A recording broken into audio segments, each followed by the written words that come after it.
Baseball is a beautiful thing. It's more beautiful in an old park. It's asymmetrical and quirky. But even in a dome with artificial turf, it's beautiful. The way the field fans out, the choreography of the sport, the pace and rhythm of it, the fact that that pace and rhythm allows for conversation and reflection and opinion and comparison.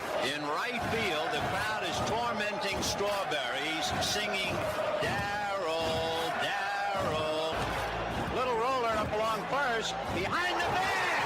It gets through Buckner. Here comes Knight, and the Mets win. And there's a fly ball deep to left. It's on its way. There it goes. And the Yankees are going to the World Series. Aaron Boone. Ground ball stabbed by Folk. He has it. He underhands to first for the first time in 86 years. The Red Sox have won baseball world championship. Can you believe it? It's a pastime, something you do. It's entertainment, something you watch. And it's a shared experience, something you talk about and read about. But you can apply those same three criteria to other things. What makes baseball special is that it's the best game that's ever been devised. Smith corks one into right down the line. It may go. Go crazy, folks. Go crazy. Sure as God made green apples, someday the Chicago Cubs are going to be in the World Series. A little bouncer slowly toward Bryant. He will glove it in front of Rizzo. It's in time. And the Chicago Cubs win the World Series. Cubs win. What a lucky break. The good Lord wants the Cubs to win. How can you not be romantic about baseball? There's a very peaceful thing. It was created and played in pastures and meadows. There's grass, there's outdoors, there's everything that people thought was American and feel about America you get in a ballpark. And it's the wonder of walking through that dark tunnel and seeing a huge open space where men play the little boy's game.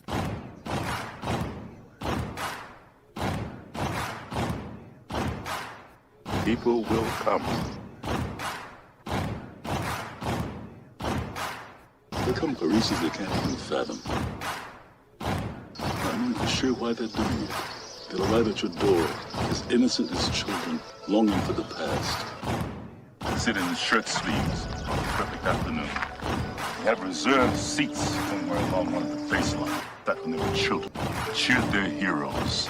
It'll be as if they dipped themselves in magic waters. The memories will be so thick that I've brushed them away from their faces. People will come. The one constant through all the years has been baseball. America has rolled by like an army of steamrollers.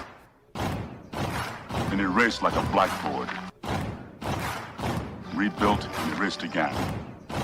Baseball is a mark of time. This field, this game, it's a part of our past. It reminds us of all that once was good, and it could be again.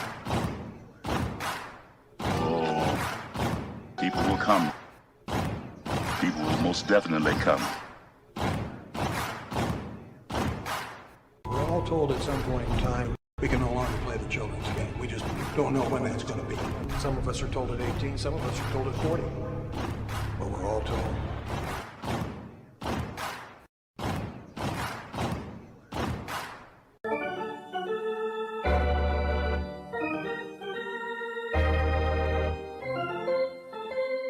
I believe in the Church of Baseball. I've tried all the major religions and most of the minor ones. I know things. For instance, there are 108 beads in a Catholic rosary and there are 108 stitches in a baseball. I prefer metaphysics to theology. You see, there's no guilt in baseball, and it's never boring. It's a long season and you gotta trust it. I've tried them all, I really have. And the only church that truly feeds the soul day in, day out is the Church of Baseball. Braves coming. If there's a bigger thing going on right now, I don't know what it is. I never heard of half of these guys. And the ones I do know are way past their prime. Most of these guys never had a prime. This guy here is dead. Cross him off, then. The local press seems to think we'd save everyone a lot of time and trouble if we just went out and shot ourselves.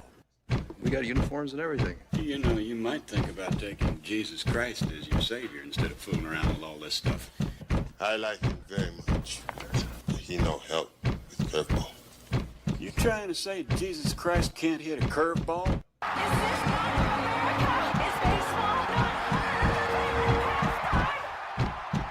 But I'll tell you, these fans are great. Listen to them. Hey, way to go, Rick. All of Ohio loves you. Come on, baby. Come on, Ricky. Come on, Ricky. The game doesn't stink. It's a great game. Ladies and gentlemen, welcome. We direct your attention now to home plate. Please remain standing. We call your attention to our band here today. They will be jointly directed. And now, another fixture, our national anthem. Oh, say can you see by the dawn's early light what so proudly we hailed at the twilight's last gleaming, whose broad stripes and bright stars through the perilous fight for the ramparts we once were so gallantly streaming, and the rockets' red glare bombs bursting in air gave proof through the night that our flag was still there. Oh, say does that star-spangled banner yet wave o'er the land of the free and the home of the brave? At this time, ladies and gentlemen, we'd like to introduce today's teams as participants in this historic game. Play ball!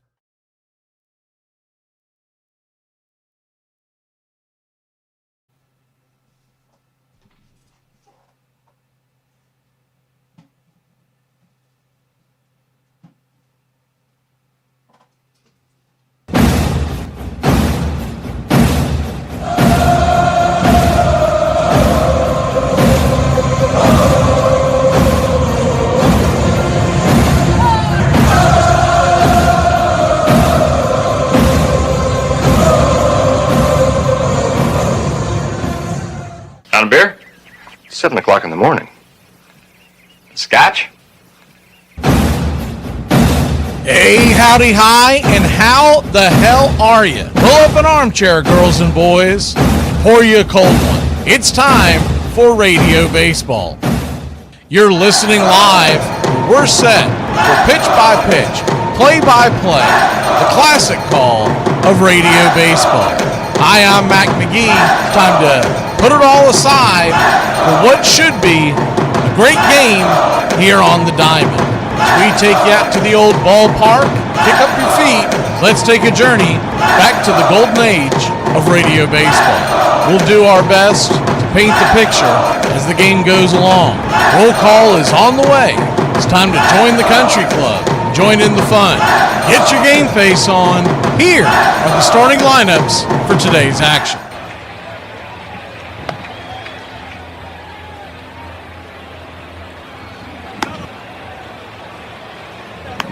Good evening, everybody. Leading off and playing center field for the New York Yankees, it's Trent Grisham.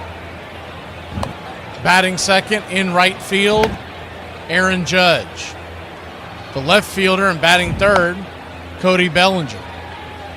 Ben Rice is at first and batting cleanup.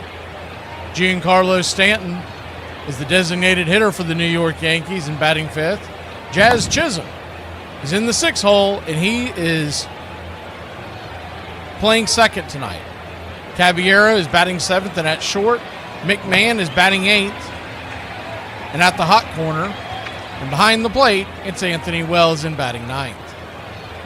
On the mound for the New York Yankees, it's Max Fried.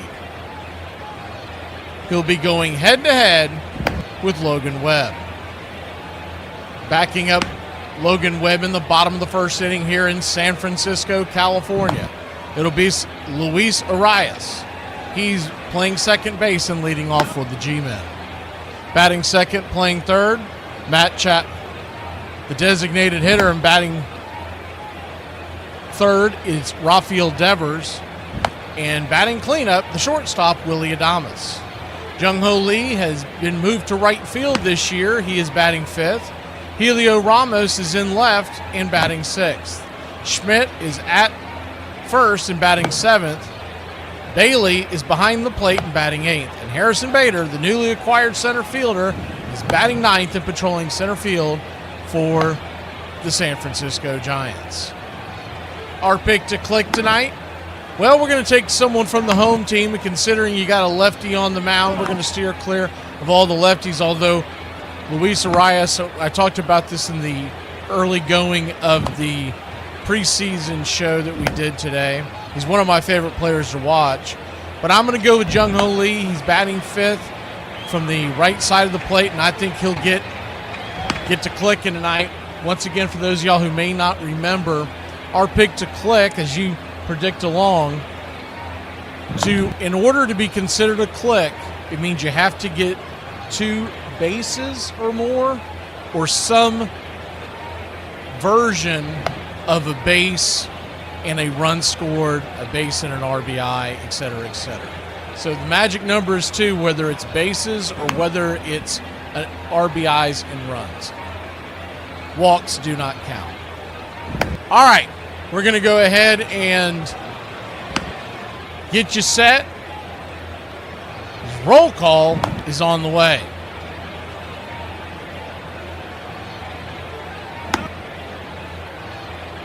Well, it's about that time. Grab you a cold one.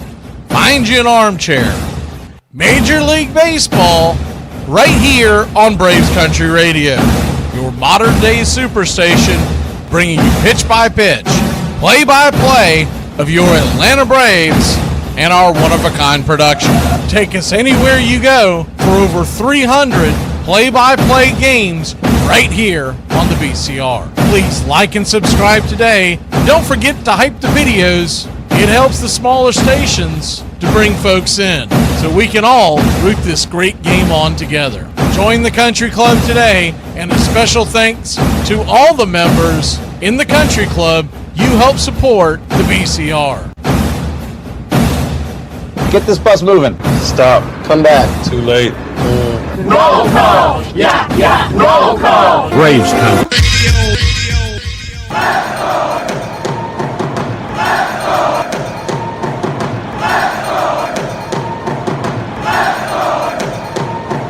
Alright, see who we got kicking here tonight. It's a dry run on our new intro, so I started a little early because I wanted to make sure that I had it timed up right. It still doesn't look right to me, but it looks like it is going to line up.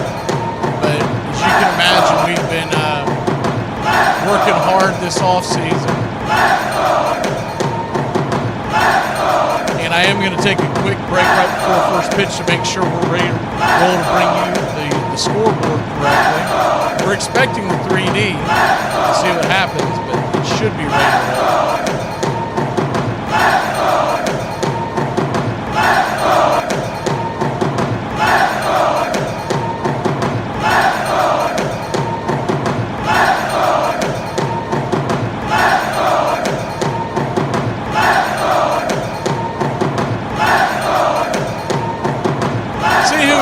Chat here tonight as we bring it in.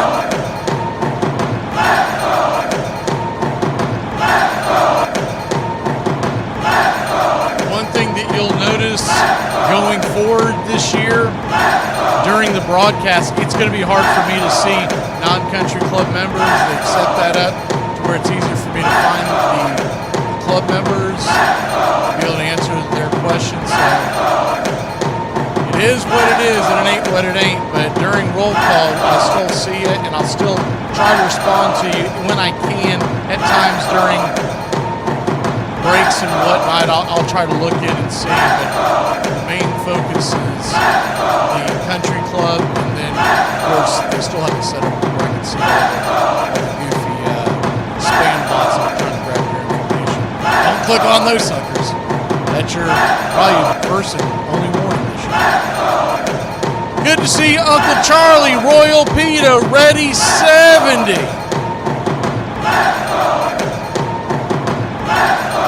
Ready 70 is excited about his Cleveland team. We got them tomorrow night, 70. 9:45, second part of a doubleheader.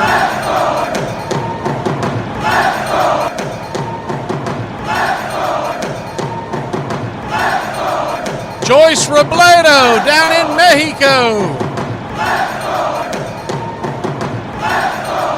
Who else do we have here? James Fisher. James Fisher came. Jason up in Adams. Spaceman Ladarius.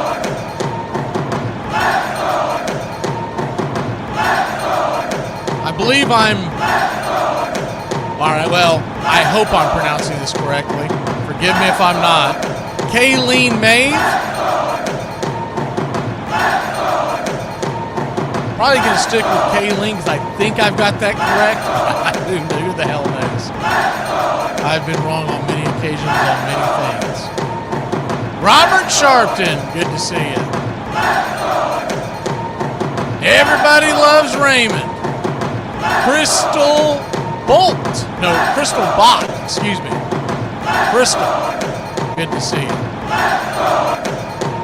Oh, I'm sorry, is that Krista? I don't know, I'm probably screwing that up too. Crystal, we're going to go with Crystal. Where's the Krista?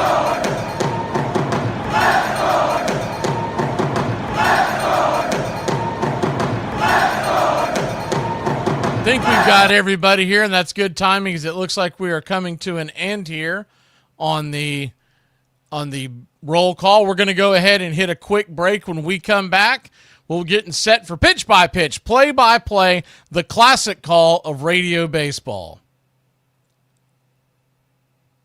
Well, it's about that time.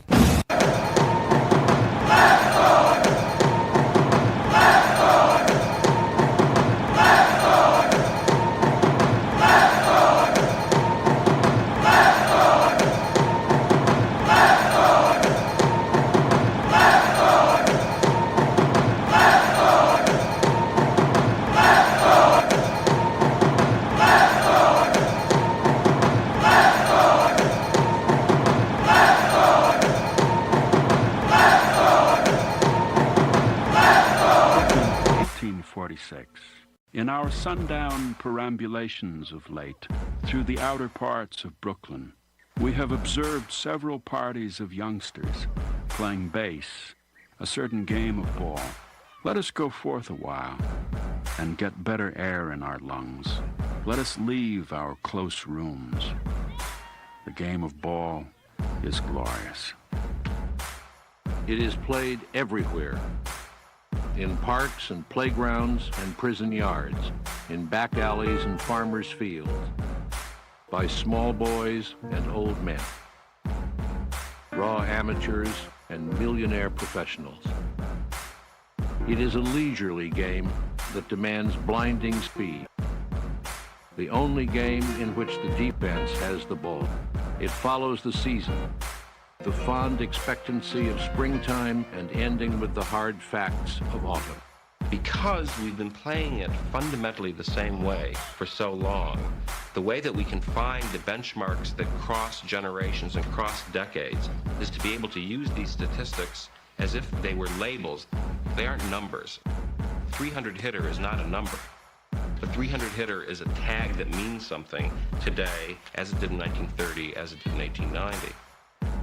I can make that comparison with my father, who could have made it with his father, that common language. It's our game, America's game. We'd spit tobacco juice on a spike wound, rub dirt in it, and get out there and play. Baseball's a gentleman's sport. Sportsmanship spoke from the heart of America. It is a haunted game in which every player is measured against the ghosts of all who have gone before. Most of all, it is about time and timelessness, speed and grace, failure and loss, imperishable hope and coming home. somebody sat down and said, hey, it ought to be 90 feet. If it were 88 feet, the game would be very different. Think of the double plays. If it were 94 feet, batting averages would drop remarkably. 90 feet, that was a pick from heaven.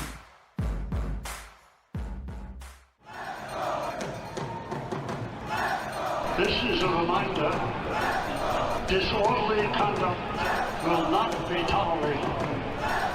Please respect your fellow fan and refrain from any unruly behavior.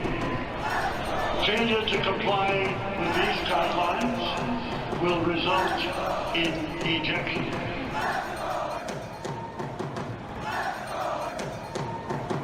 Baseball serves the same purpose as a revolution in Central America or a thunderstorm on a hot day. A tonic, an exercise. So long as it remains our national game, America will abide no monarchy, and anarchy will be too slow. Ladies and gentlemen, we interrupt our program of dance music to bring you a special bulletin from the Intercontinental Radio News. Ladies and gentlemen, the flash in the sky was visible within a radius of several hundred miles, and the noise of the impact was heard as far north as Chicago, Illinois. We have dispatched a special mobile unit to the scene, and we'll have our commentator give you a word picture of the scene as soon as he can reach there. Reports observing several explosions occurring at regular intervals and moving toward the Earth with enormous velocity, like a jet of blue flame shot from a gun. Crosley Service estimated that 32 million people were listening in on radios. Quietly, and we will control all that you see and hear. You are about to participate in a great adventure. You are about to experience the awe and mystery which reaches from the inner mind to the BCR, your home for the classic call, Radio Baseball. Hi, folks. Join us now for another ball game. Yes, sir. Why, we'll send you the play-by-play. This is the one we've been waiting for. This is it. This makes you feel like it's spring and baseball, no more measles, and free tickets to the circus. Although edited, tonight's thriller contains suspense and violence which may be unsuitable. Parental discretion is advised. 2, 4, 6, 8. Who do we appreciate? Braves count.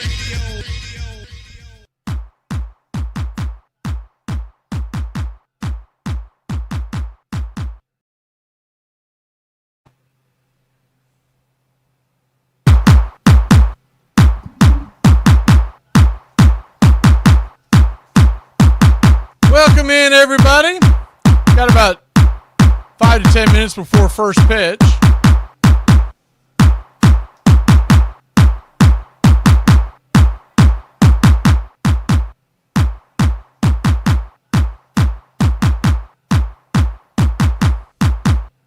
Turn that down for a second. This is all first time being able to test all this stuff out.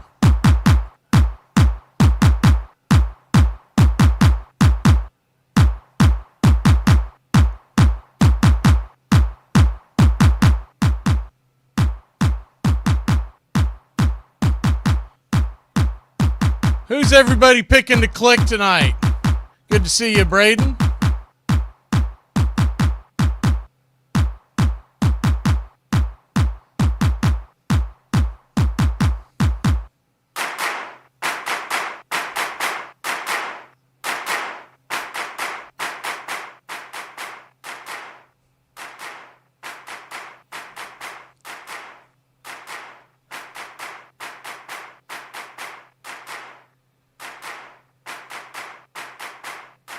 As soon as we get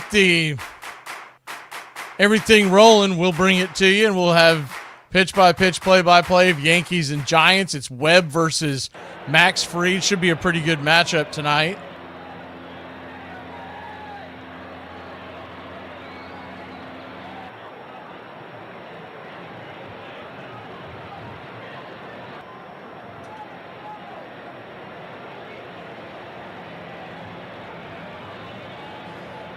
Beautiful sunshiny skies. They're expecting 64 degrees and the wind blowing out to dead center field at 14 miles an hour at first pitch.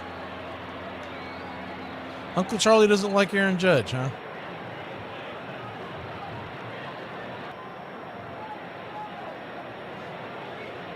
I don't know.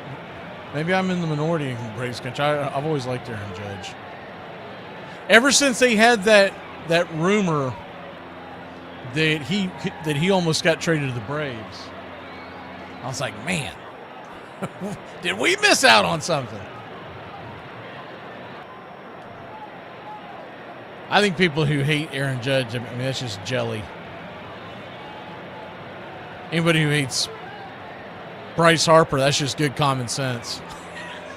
Because he's a jackass.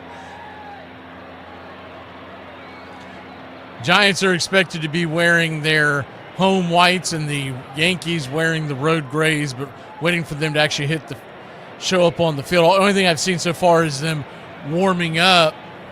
I've only seen them warming up and in their non-baseball uniform attire. So, welcoming Garrett.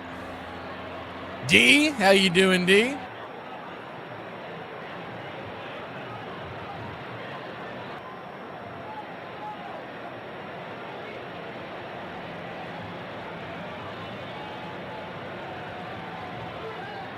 They're focusing on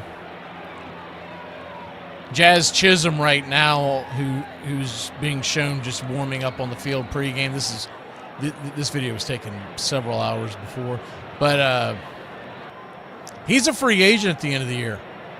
It's going to be interesting to see where he ends up going. Now the initial reports that I have seen are kooky dukes at best, because they have him asking for the kind of money that Ronald Acuna Jr. is looking for, somewhere in the $500 million range. No one's paying Jazz Chisholm that much money. I mean, they're just not. He might get a short deal with the high AAV, but he's not getting. I mean, are you insane? There's just no way. We've got. So I think I have it loaded up for you real quick. I wanted to play this for you.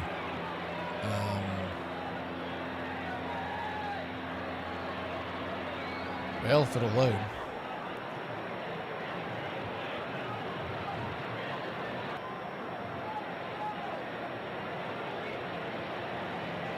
Here we go.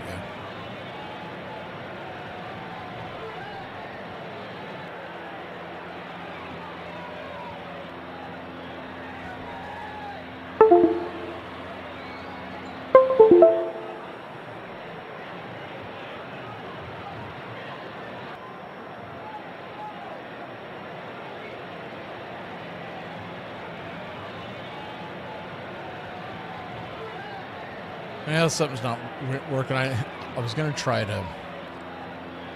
to hit something for you real quick while we wait for the game to begin, but unless I can dial it up on the, well, it did let me do it over there. I'll have to go back in a second, but we're gonna go ahead and play this for you real quick.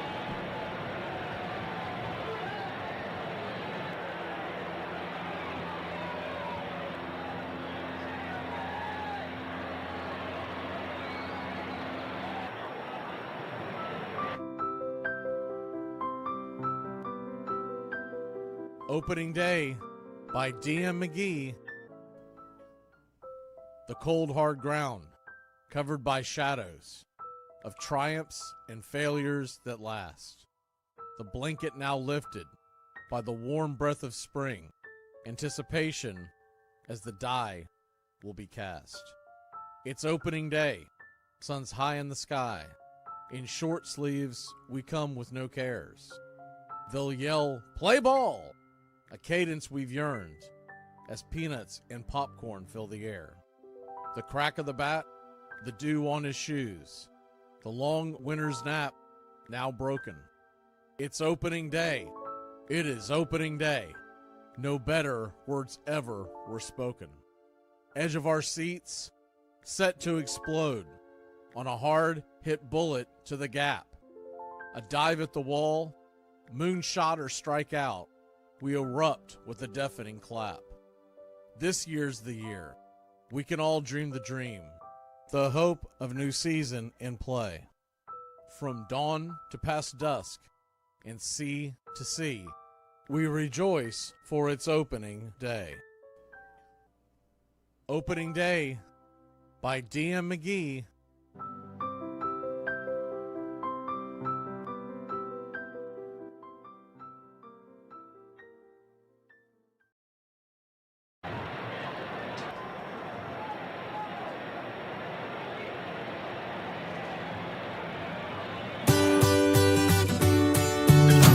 Hey Braves Country, Mac McGee here for American Rebel Beer.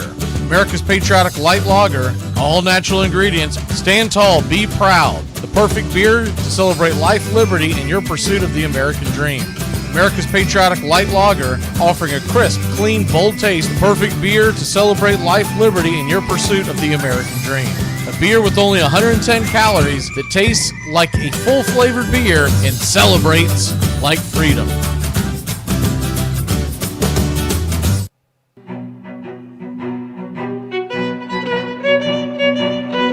Hey Braves Country, Mac McGee here for American Rebel Beer. From the mountains to the prairies to your pint glass with white foam, we're bringing back beer with a backbone. All that matters in our brew is taste and a touch of American excellence. American Rebel Beer, born in the USA.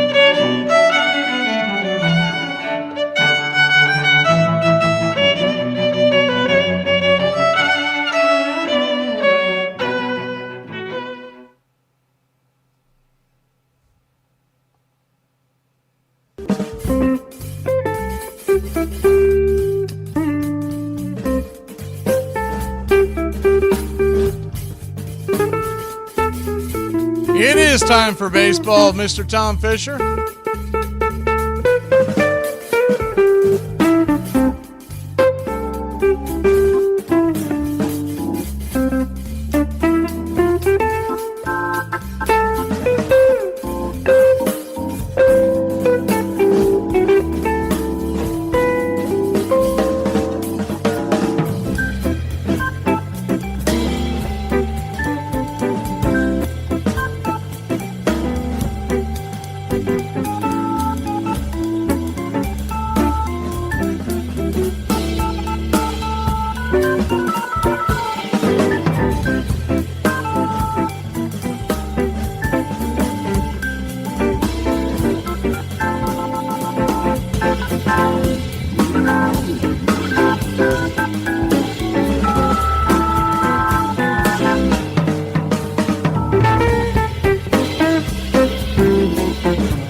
Tell you this much, Netflix has hired every single non-baseball person you can think of to cover baseball. I'm not talking about the guys that are actually in the booth, but I'm talking about all the surrounding junk. For some reason they got Jameis Winston. Here, I'll watch me. So, I mean, it's high time someone hired Jameis Winston, but I know he played college ball at Florida State, but he's not known for baseball.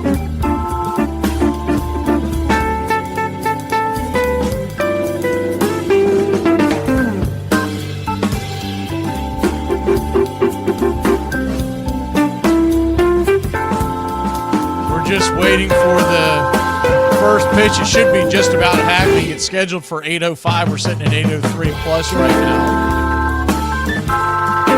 Beautiful sunshiny day.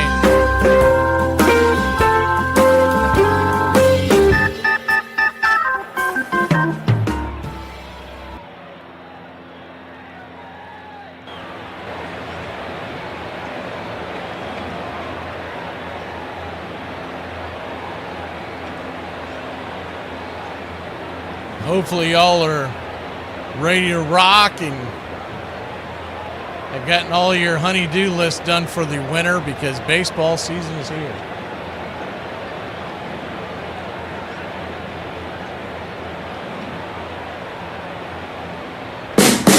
What's for dinner? What is for dinner?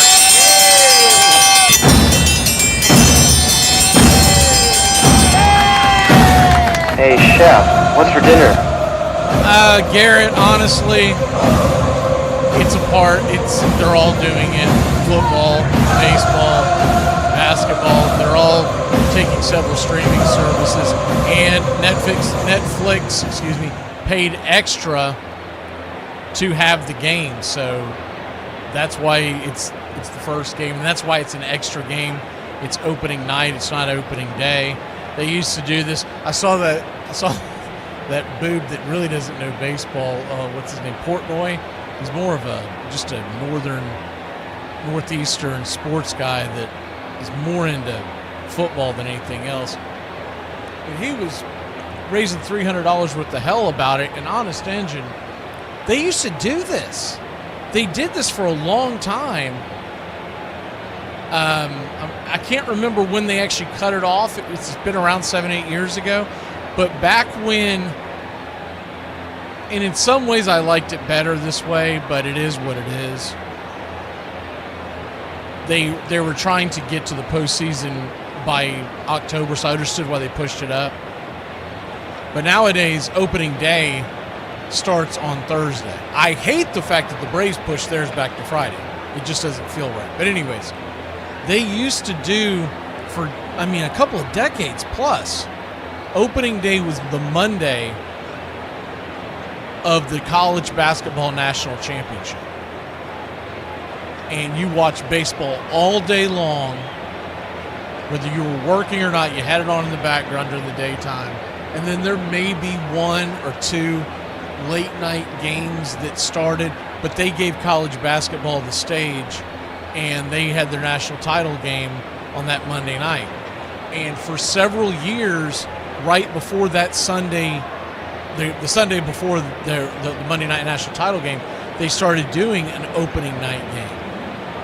Because I can remember very vividly, we were about to cover it. We were doing a pregame show for a CBS sports station in Florida. And while we're getting ready for the game, I don't even remember who was playing in that game. It wasn't the Braves. But news came across the waiver wire that the Braves had traded Kimbrel, and it kind of really put the nail in the coffin as far as realizing that they were just selling the team off, right?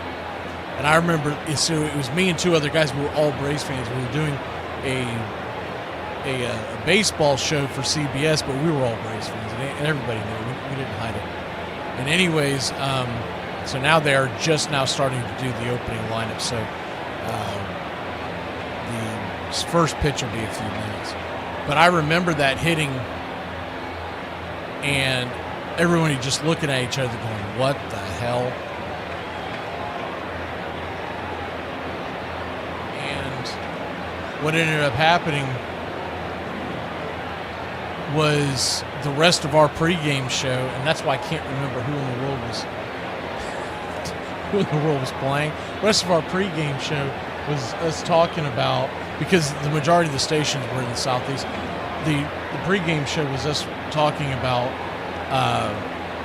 what the hell did the Braves just do, and is this the end of it? And I believe that was the year,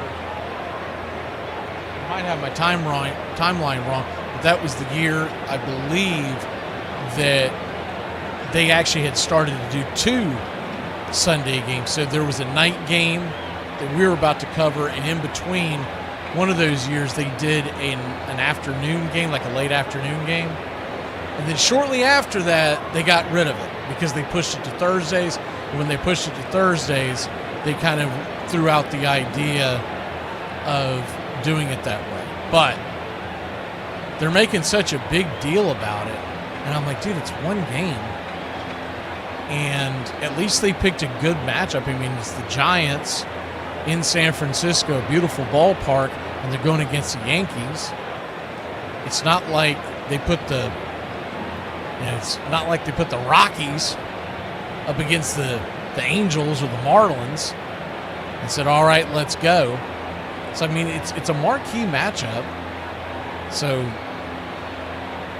I don't have an issue with it. And it being on Netflix, once again, like, they're going to do this. They're all doing it. It sucks for the fan. It sucks for the consumer, but they're all doing it. Football really started, remember a couple years ago when everyone got bent out of shape? Because I think it was Netflix. It was either Netflix or if it was one of these types of streaming platforms where they had a playoff game on Netflix. And they haven't gone to that yet in the MLB, but it wouldn't surprise me if it's coming. The Giants are wearing their home whites, Giants across the chest in black, outlined in orange, black ball cap, interlocking SF in orange, classic look in Major League Baseball.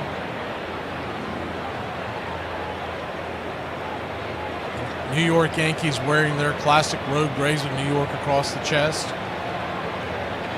Giants numbers are in black and outlined in orange, as are their names on their back. Of course, the Yankees.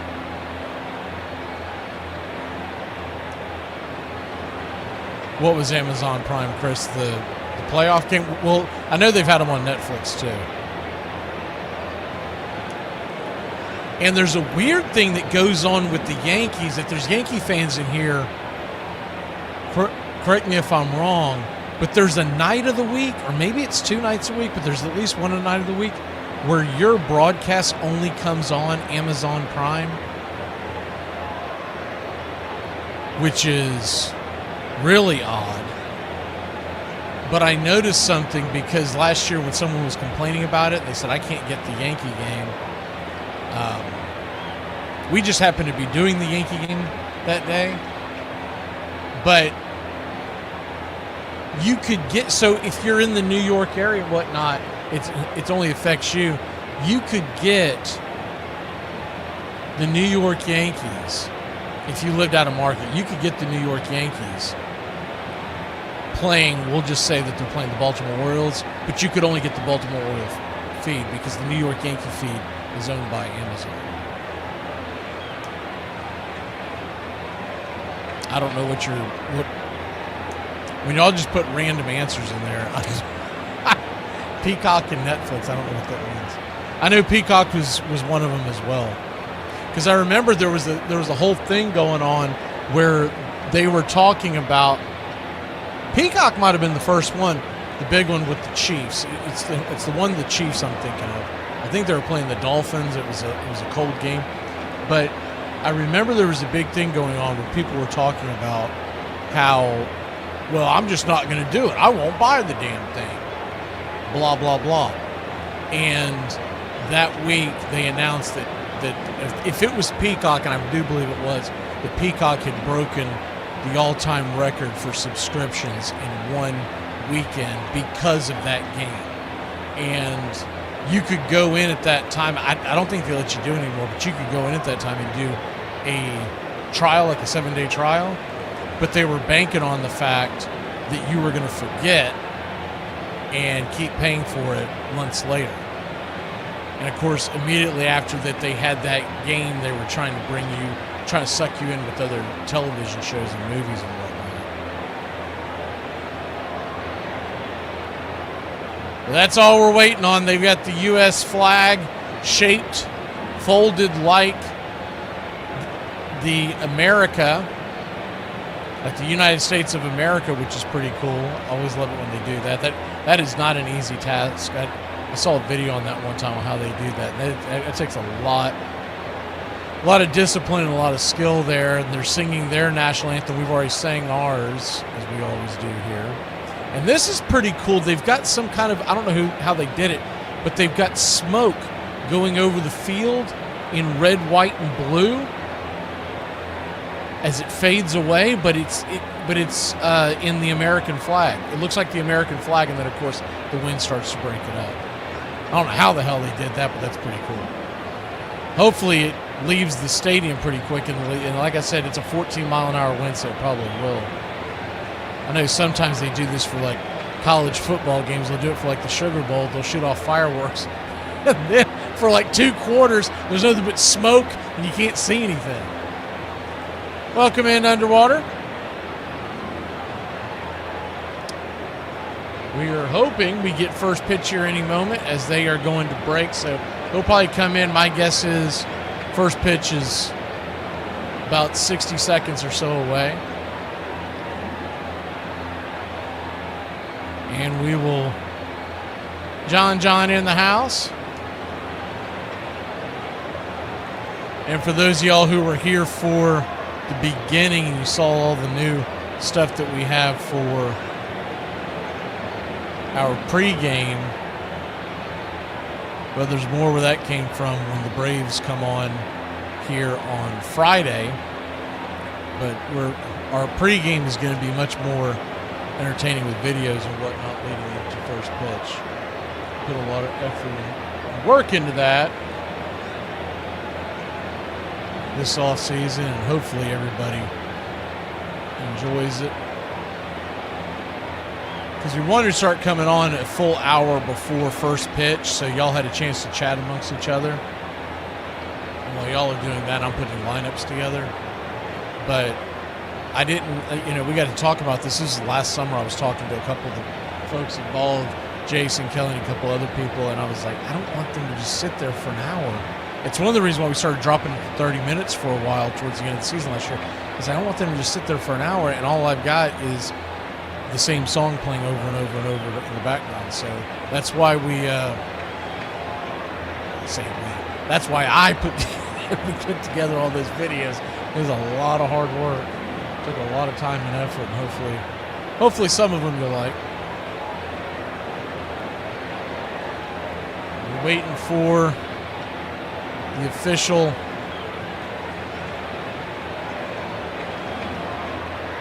first pitch, and as soon as we get it, we're going to be ready.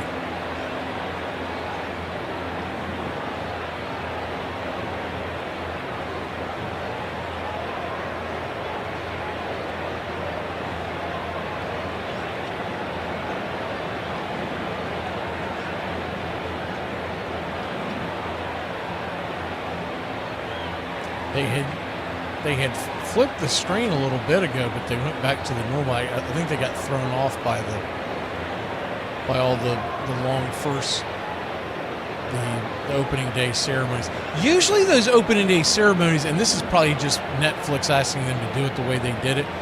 Usually those opening day ceremonies are supposed to take place well before the intended first pitch time, which was 8:05 today. But what are you going to do? I'm sure Netflix asked for them to wait till after the witching hour so that they could. I mean, this is ridiculous. They're showing on the screen. That's one good thing about these streaming deals is that they show you exactly how long you've been sitting here waiting on their ads to end. They just threw 6 consecutive ads in front of us. And it looks like we're just about set as the Giants are taking the field defensively. They're spraying down the infield one more time. If this is live, I'm hoping this is Memorex, because this all should have been taken care of a long time ago. But Netflix, I guess maybe they're going to go all in on sports because they've hired some people that, though they're not that popular in sports circles, sports fans don't love them per se, but they're definitely names that have been on ESPN and whatnot, so they had to have spent some money to hire them away.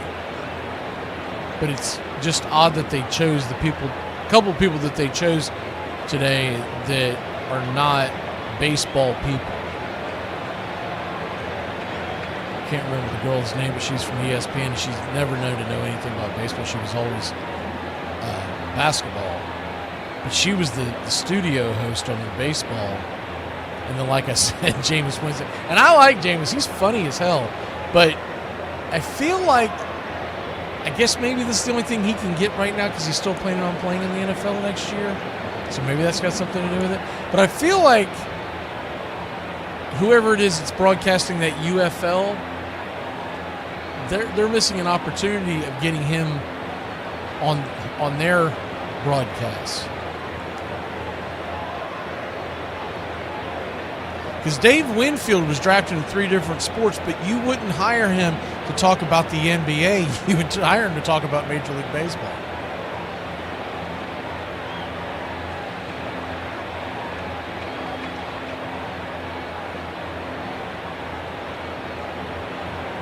We got Miss Carey in here tonight. Good to see you. We've got Reds and Red Sox tomorrow here on Braves Country Radio. 4:10 first pitch. We'll see. I've got a Reds guy stopping by, and I believe my Red Sox guy's going to stop by. He's trying to get that worked out with the he works for the military, so he's not 100% sure if he can sneak away, but if he can, we're going to get the Red Sox guy in here. We're doing the first pitch. I'm waiting for them to flash up who that is.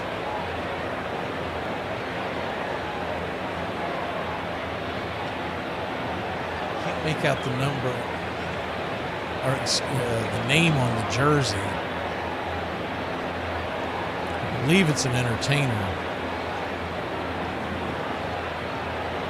I like his San Francisco hat, though. It's orange with a white front and an interlocking white SF. Uso, is that his name? A WWE superstar, so a wrestler. And you all watch wrestling? I thought he was probably a singer or something. I guess he's a wrestler.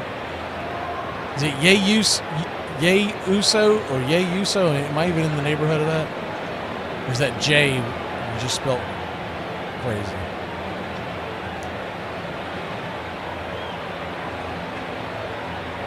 Red Sox will be on here tomorrow, Mike. We got the Red Sox a few times here the next few weeks. I was looking at the schedule, them and the Yankees and the out-of-towns. Yankees are playing Seattle next week, and we've got them on the out-of-town. I think it's a Wednesday afternoon game. The Red Sox and Reds tomorrow, and then the Red Sox, their home opener, I believe it's against the Padres. I might be misremembering that. But assuming weather, we're planning on doing that one next Friday, I think it is.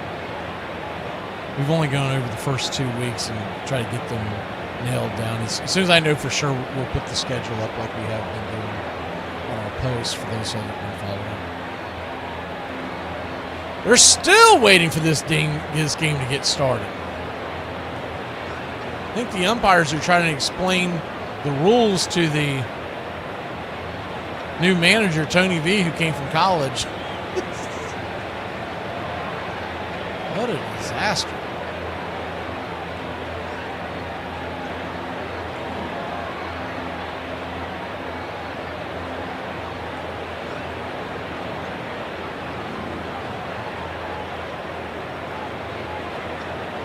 The wind is absolutely howling. And they're showing it, but it keeps changing direction, so they're making a big deal like it's going to change the game, and it will if it continues to blow straight dead center like it was projected. There's no way in hell that up there where the flags are that's only 14 miles an hour. That's 20. But every time I look at the flags, the directions have changed. Your home plate umpire is Bill Miller. First base is Chad Fairchild. Second base is Chad Whitson. Now they're doing pictures. Jeez. And down the left field line, it's going to be Brian Walsh for third base. So a game that was supposed to start at 8:05 Eastern, it is now 8:23. This reminds me of the WBC nonsense. Looks like we're finally going to get there. What a disaster.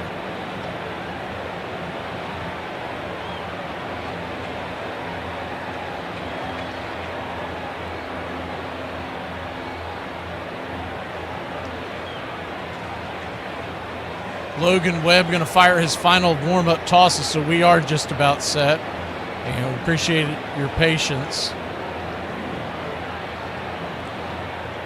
If I'd have known they were going to take this long, we would have waited a while to come on. I wanted to make sure that we were ready to roll because this is the first time it's one thing to try things out and do a dry run, but until I'm actually doing them in front of them. And look at here. Is Tree not getting here? He was talking about this in the offseason. Look what we got, baby. It's back, baby. It's back.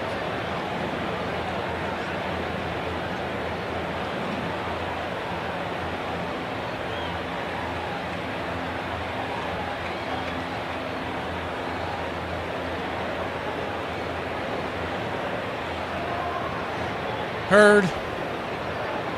He's probably waiting for the Braves game on Friday.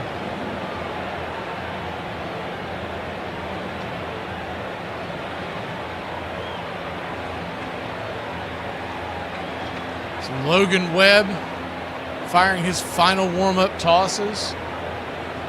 And y'all bear with me. I've got something to market, but I do not know if it's going to work as far as me keeping up with it because it's so new. But I got something to mark the ABS system every time there's a wrong and a right call.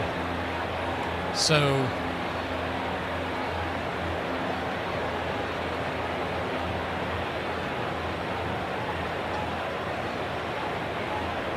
remember, you get two. And we're just about set. Webb comes set. And yes, sir, it is baseball time in Major Leagues. The first pitch on the way is right there for a strike. It's 0-1. Righty-lefty matchup. The 0-1. Kicks and fires. Swing and a miss. It's 0-2. So an 0-2 count.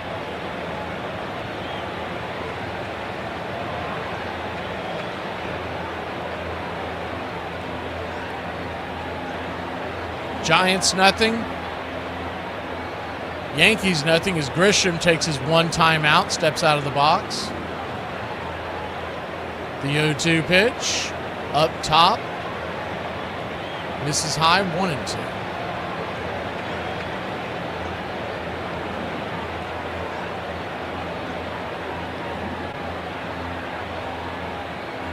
The 1-2. Swing, chops it off his instep. We'll do it again. 1-2 count.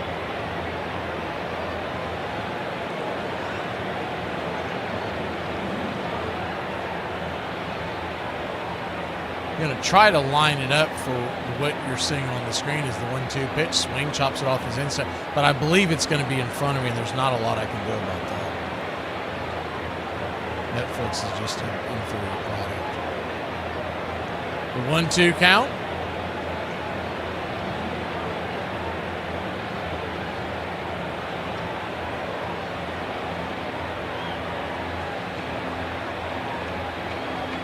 But you get an idea of what's going on the screen, and we'll call the game as we see it. The 1-2 pitch. Swing and a miss. Strike three.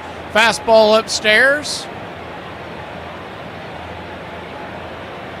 One away. That'll bring Aaron Judge to the plate. All rise.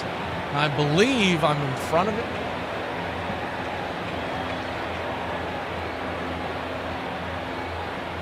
So we'll wait for that action to kick in. We'll try to line it up. Aaron Judge, righty-righty matchup. He's digging in. As he stands in, gets ready for the first pitch from Logan Webb. Logan Webb rocking back and forth. And the pitch on the way is upstairs for a strike. It's 0-1.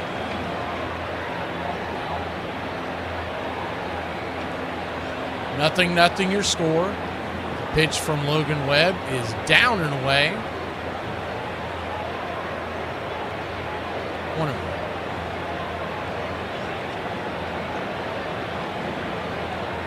1-1.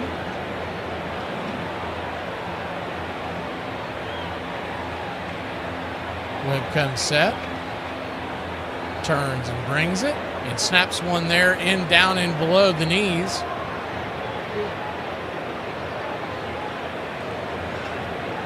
Two-one count. Aaron Judge facing a defense back into the left and deep and straight away. The 2-1 pitch. High and out of the zone. Ball 3-1. So I think we've lined it up pretty well for y'all. Hopefully it stays that way. If we get them in, we get behind or in front, let me know, but can't control it. I can't control the Netflix end, let's put it that way. The 3-1 swing fouls it back, 3-2. Or excuse me, I can't control the video end of it that you're seeing. I can only control what I see giving me the game. So there have been broadcasts where these have been where what you're seeing is way in front of what I'm seeing, and there's just nothing I can do about it. It's a full count, but hey, it's back, and you got to be happy about that. Righty-righty matchup, the payoff pitch. Swing, pops it up. Back out of play, we'll do it one more time. It's going to bounce over the first base dugout. Back towards the Giants. I'm sorry, that's the Yankees side. The Giants do call their home on the third base side. It's about a 40% of the league does that. The other 60% call first base home, like your Atlanta Braves. Logan Webb, his 13th pitch of the inning. Swing and a miss, strike three. Inside on the hands, could not stay off of it, and 2 down. 2 up, 2 down for Logan Webb. We do have some stuff here for you Yankee and Giants fans tonight.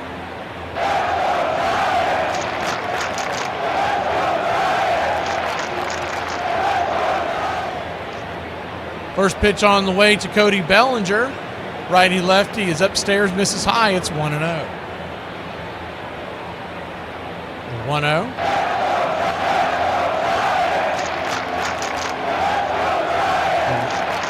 Check swing.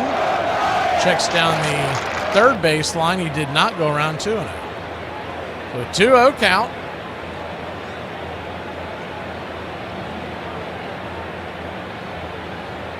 Upstairs for a strike. 2-1.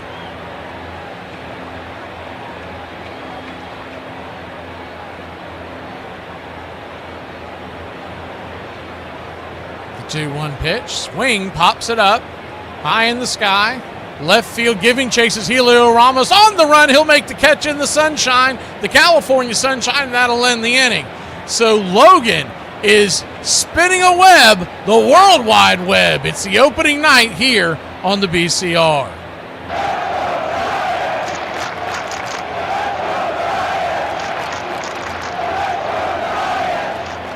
People my age in America are bandwagon Patriots fans, and their excuse is lame. It's just, oh, I like them because I saw them win when I was young. And people got really upset about it, and they commented a bunch of reasons to root for a team. So I'm going to go through and tell you which are valid and invalid reasons to like a team. The 3 valid reasons to like a team off the top are you're from the area, it's your family's team, and your family has ties to the area, or you played for that team. That's it. Those are the 3 non-question reasons. Let's go through the questionable reasons. I saw them win a big game when I was young. Invalid reason to like a team. You're a sheep. My high school team had the same color scheme. Ah, sick, dude. High school must have been a movie, dog. Invalid reason. Are you 8? When I was 6, I liked their colors. This is valid. This is innocent. This is pure. And if you can have someone corroborate it, I will allow it. I don't want to be a part of generational curses. Invalid. You think you're better than your lineage? Your forefathers are looking down upon you right now. You're denying the womb you were birthed from just because you don't want to go through a little discomfort. Man up. This is a Patriots-specific reason. People said, I like the Patriots because I'm patriotic.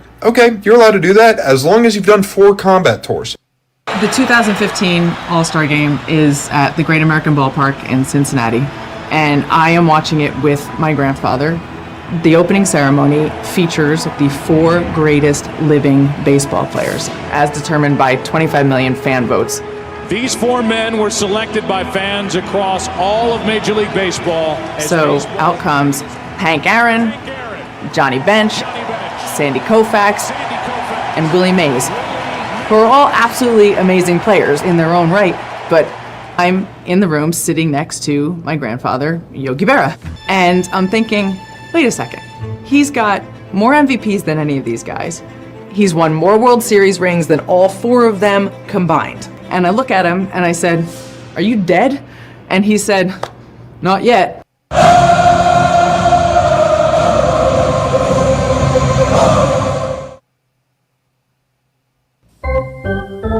Welcome back.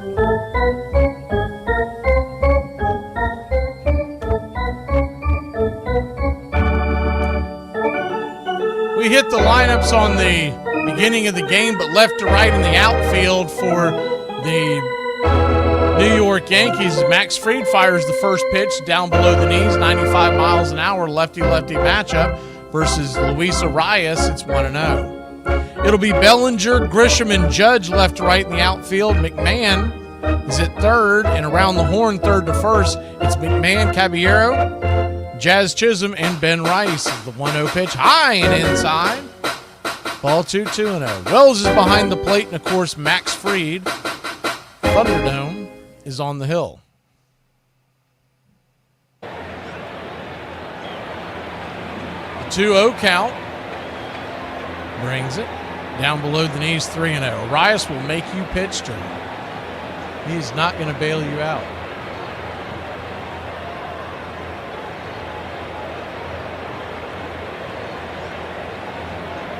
Nothing your score, bottom of the first inning.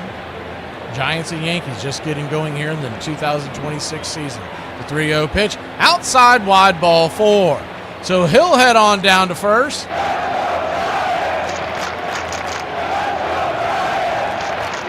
A good patient at bat by Luis Arias.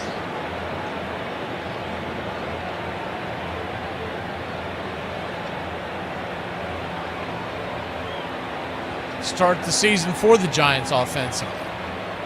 First pitch to Chapman, the third baseman for the San Francisco Giants, is upstairs for a strike. It's 0-1.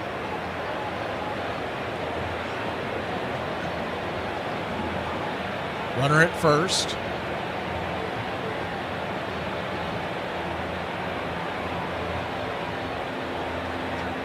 0-1 pitch.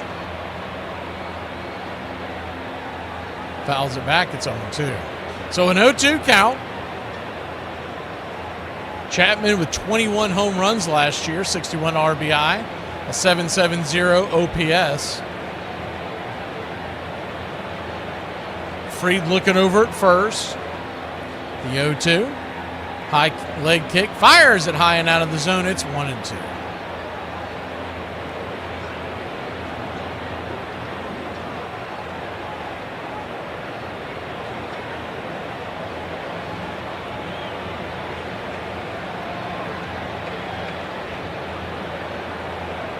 The 1-2 count. Swing, fouls it straight back. Do it again.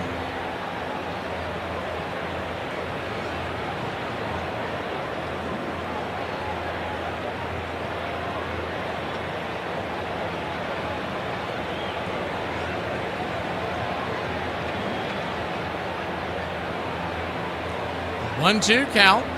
Runner at first. Infield is playing back and to the left, but they are at double play depth. Pitch on the way, swing, rolls it over towards short. It's going to be a 6-4 put-out. Chapman busting it down the line, and he just beats it out. Rice doesn't like the call. We might get a review here. Very close 6-4-3 double play. Boone's looking in, and he's going to say to ignore what Rice be thinking. Rice about trying to get him cooked early on. Yeah, it did look like that he beat it out. If the ball doesn't bounce on the ground, he's going to get him, but that ball bounced into the glove about a quarter step he beat it out by.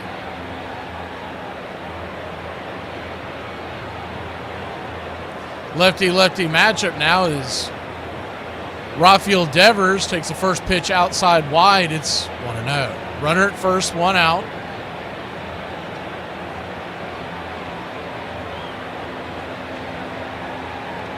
The 1-0. brings it down and away. Ball 2-0. 2-0 count.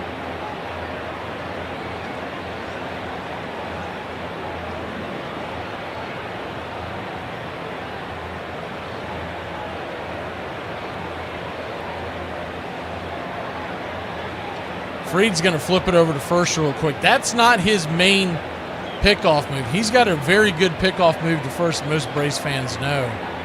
If he zips it over there, he's meaning business. He's just trying to lull him to sleep right there. The 2-0 count. Freed heads to home, and the pitch on the way swung on and lifted into center field, and the ball's going to drop for a base hit. Grissom loses it in the sun for a second, gets a late break, and going first to third is Chapman.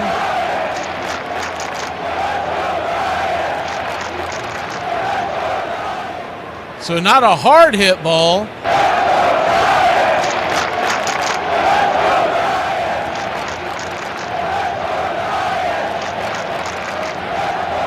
You get a hard shadow across the infield, and just about where the dirt meets the grass right now is where the sun is coming into play. And though Grisham's got some shades on, looked like he might have lost it in the sun for a second. Didn't get a great jump. First pitch on the way, high and inside to Willie Adames. It's 1-0. Willie Adames.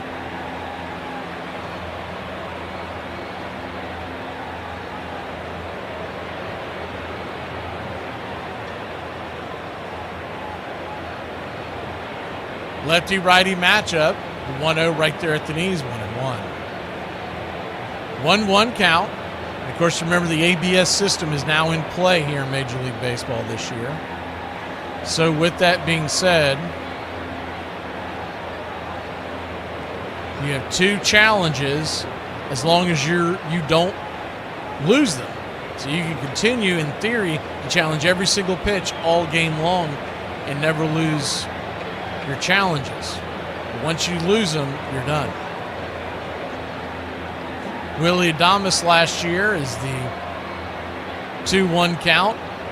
Swing, chops it off his instep. It's 2-2. Willie Adames last year, 30 home runs, 87 RBI, 12 stolen bases, coming over from the Milwaukee Brewers in 2024, where he had 32 dingers. A lot of folks thought that he was a foolish signing by the Giants, but he ended up living up to the first year of his deal. The 2-2 pitch, swing and a miss. Blew it right by him. Max Fried coming with the high heat. 2 down, so a big strikeout there for Fried. I think Max Fried's going to the same barber that Austin Riley's going to these days, or not going to, however you want to look at it. Both of them rocking the uncut look. Almost a mullet, but not quite. Lefty-lefty matchup here. First pitch swinging. Lee smacks it up the middle. It's going to be right into the glove of Jazz Chisholm. He'll flip it to first. 4-3 your put out, and that'll end the inning. So the Giants put runners on the corners but can't get them in. When we return, the New York Yankees hit the plate. Let's go Yankees! Let's go Yankees! Let's go Yankees! If people don't like you, who cares? Don't worry about them. But if dogs don't like you, you might want to do a little bit of self-reflection. Yeah, having a field day. Yeah, that one stems back from the 1700s, and it was like an army term when you're doing military manoeuvres and having a practice in a big area. So that's where it comes from, the army.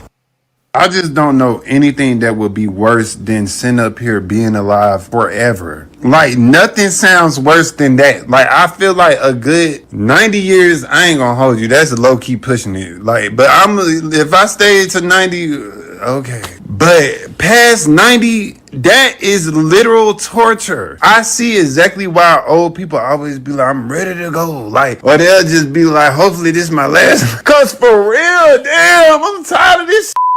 Louisiana got the 4th worst educational system in. You don't need a book to figure that out. education. Education.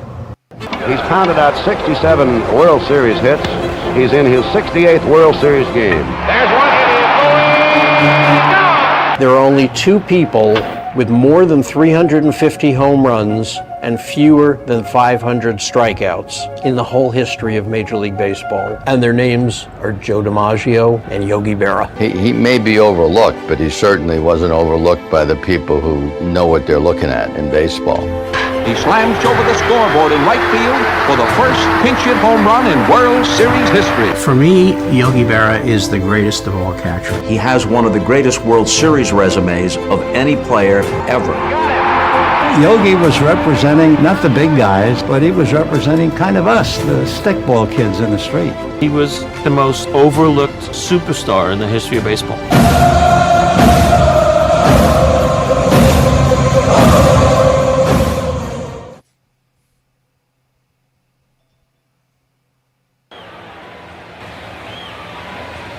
Welcome back. 0-0 your score. We go to the top of the second inning. New York Yankees, Ben Rice taking a swing at the very first pitch he sees. He'll dribble it over to second. It'll be a 4-3 putout, and there's one away.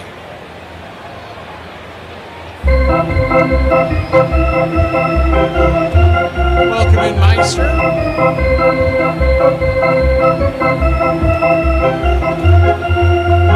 Hickman.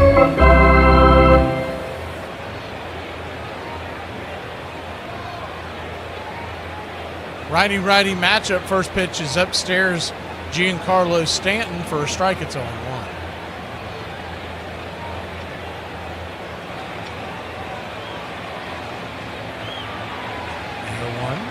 Swing. Slices it out towards right center field. That's down for a base hit. Harrison Bader, Stanton's former teammate, cuts it off, but it's a leadoff single for the New York Yankees. Let's go Yankees! Let's go Yankees! Let's go Yankees!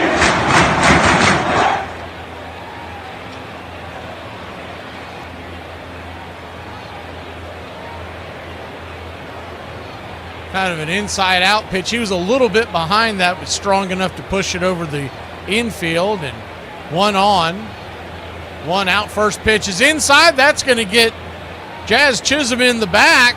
And first and second with one out here for the Yankees. So that's not how Webb wanted to start out this inning. Let's go Yankees! Let's go Yankees! 0-0 your score.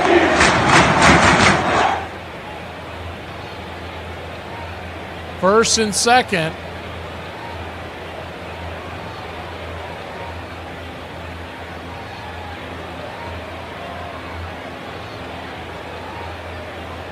Righty-righty matchup. First pitch from Webb to Caballero is right there at the knees for a strike. It's 0-1. The 0-1. You know, here's another thing people were talking about, asking about having an opening night is the 0-1 pitch inside. Misses high. It's 0-2. What else would we be watching right now if we didn't have this? You know, because they haven't been playing spring training games on the Wednesday before opening day on Thursday, right? So you wouldn't have been checking that out as the 1-1 pitch swing. That ball is swatted down the left field line. That's down for a base hit. Ramos has a hard time coming up with it. He'll bring it into the infield. Goes to second. It's a wild throw, but a good play there at second base. I believe that was Arias. I'll have to take another look at it there, but great job because that throw was wide of the bag. Sorry, that was Arias that made the play. It was Adames that cut the ball off and had a wide throw. So it's 1-0 Yankees. Runners on second and third. This is some sloppy baseball by the New York Giants. By the I knew I was going to do that. By the San Francisco Giants here in the second inning. The first pitch is upstairs for a strike. It's 0-1. Righty-lefty matchup. Ryan McMahon has a chance here to break open a 3-run lead if he can get a single here. The infield is playing back, so they'll give up the run to Jazz with one out.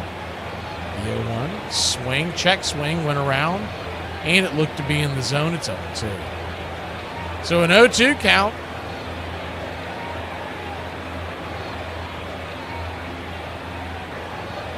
Infield playing back into the right. Chapman is level with third.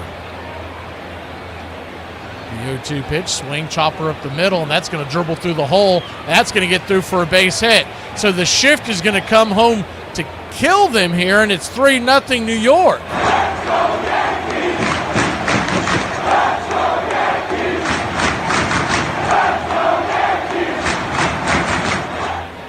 Softly hit ball to the right side of the infield.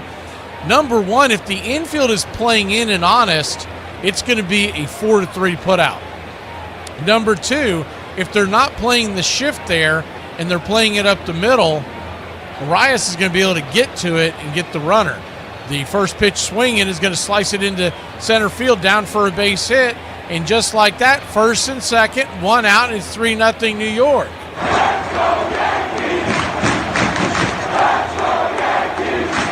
Giants and their ace, Logan Webb, is reeling right now.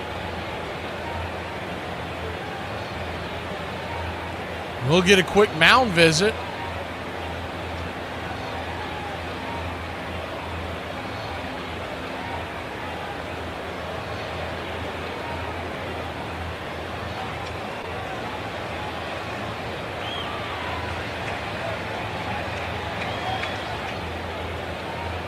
Going out there to the mound is their pitching coach, Justin McCage.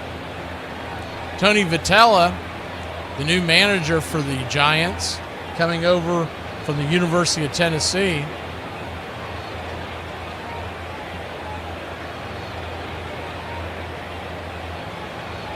So first and second, still only one out. Giants trail by 3, first pitch on the way. Swing, that ball's hammered towards right center field, and she is going to get down where the green grass grows. Goes off the wall. Lee gets it. He'll fire it into the infield. It's 4-0 New York. The throw comes to third. Chapman. It's 5-0 New York. Chapman fumbles the ball, and it's a triple. A 2 RBI triple by Trent Grisham. 5-0 New York. So sloppy baseball across the board for the Giants, have them trailing 5-0.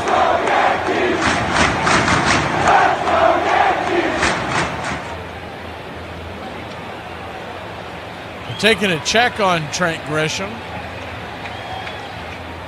He banged into the bag pretty hard. He may have collided with Chapman. Aaron Judge will come to the plate. Giants trail 5-0. You almost wonder if you're better off walking Judge here to set up the double play.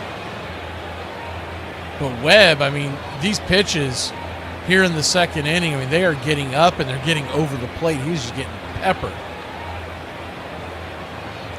Welcome in 21-31, Meister.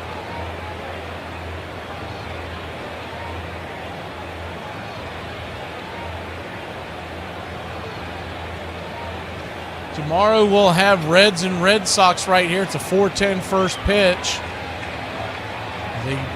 Looks like that Grisham's going to be okay. He's got a smile on his face, so Judge digs in. First pitch on the way up to Judge is right there outside high. It's 1-0.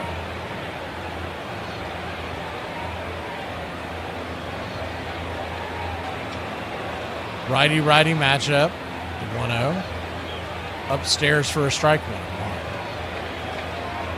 Down 5-0 and facing Judge. With a runner at third, one out. It's a bold strategy, Cotton. 1-1 count. Misses high, 2-0. So a 2-1 count. Good to see Ryan and Mike.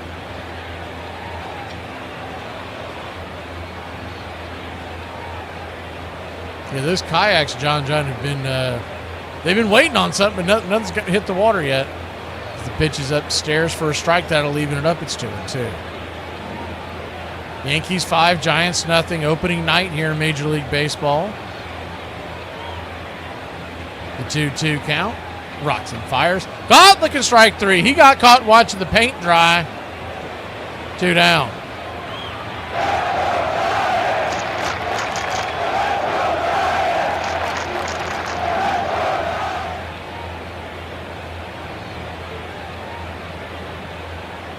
Got him with that sinker down there at the knees. Righty-lefty to Cody Bellinger. He fouls it straight back. It's 0-1. 0-1.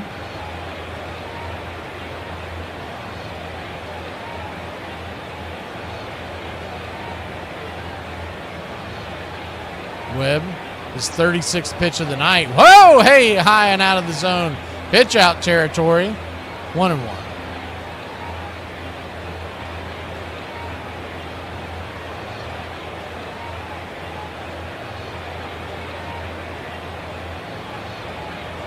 One count.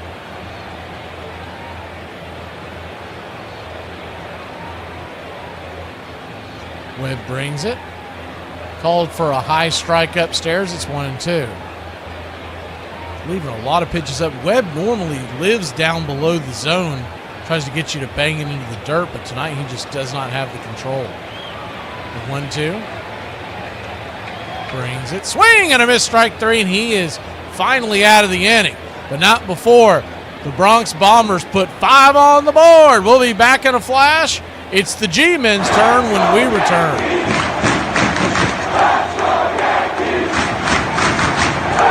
God, I'm sick of living. I'm just gonna have to find me a job for real. They always show up.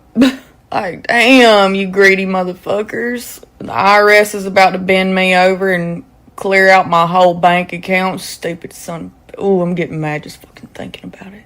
I hate them. Fucking hate them. I hate them.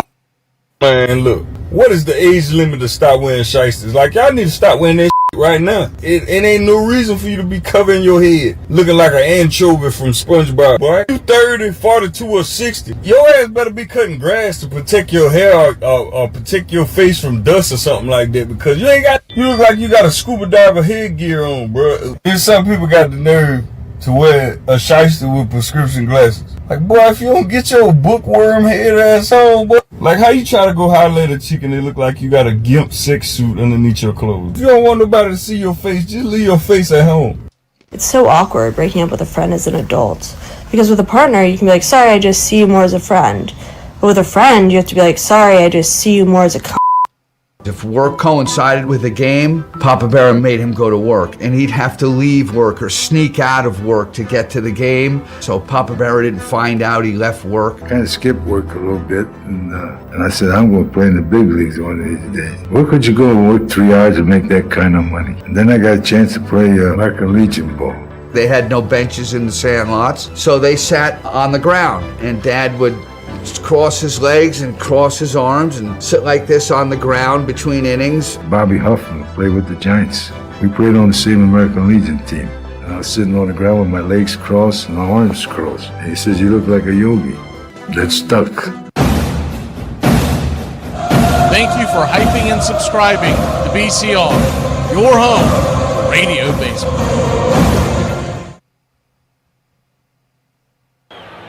Welcome back.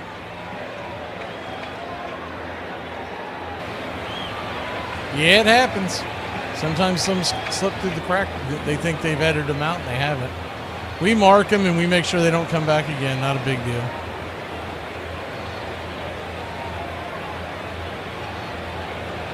Lefty-righty matchup. First pitch on the way is right there for a strike. It's 0-1. Karen and Chad will talk about it while we continue the ball game.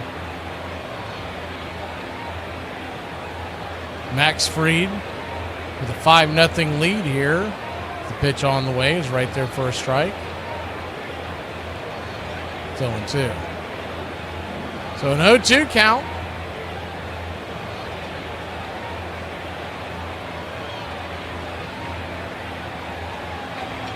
Check swing. Did he go around? Looks like he didn't. 1-2.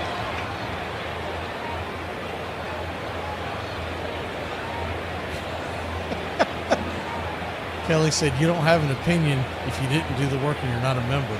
The pitch on the way outside wide. I know that's right. 5-0 your score. Schmidt on deck. Ramos at the plate. The pitch on the way. Swing and a miss, strike 3. Got him upstairs. 1 away.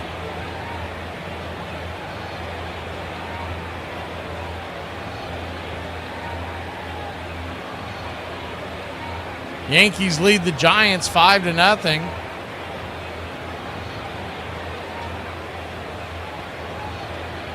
Yeah, we're not 100% sure who made that clip. We're all looking around like, man, that's weird because we all have, it's a long story, but we all go through different channels to make sure it's edited out. And every once in a while, one will slip through. First pitch is a swing and a miss. It's 0-1. The 0-1. High and out of the zone. 1-1.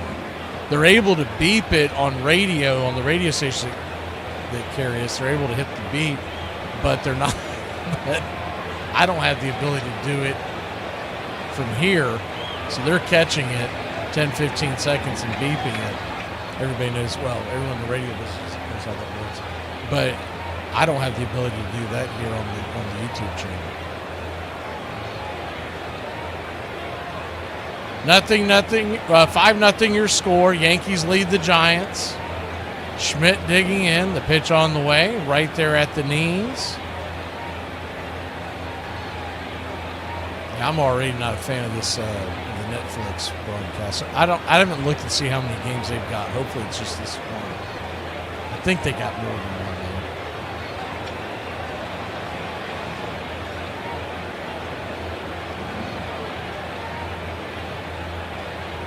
Pitch on the way from Fried. Inside, hits him high, and he'll head on down to first with a hit by pitch. 1 out here in the inning. The Giants trying to get something working here.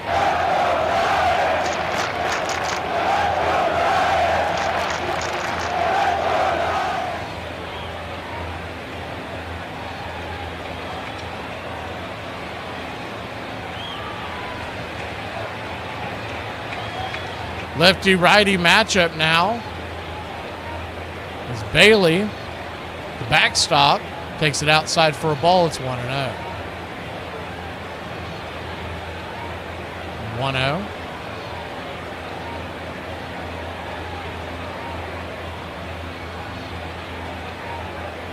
Swing, slices it down the line, foul.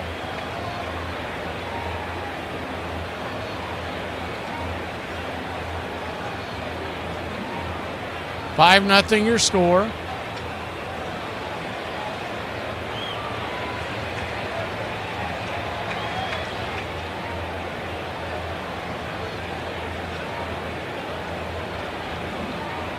Pitch on the way.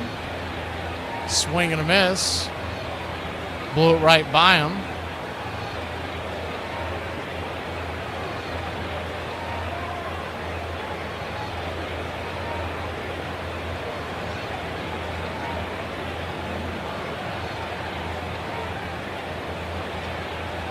Fried comes set, throws a curveball high and up top. So it's 2-2. A 2-2 count.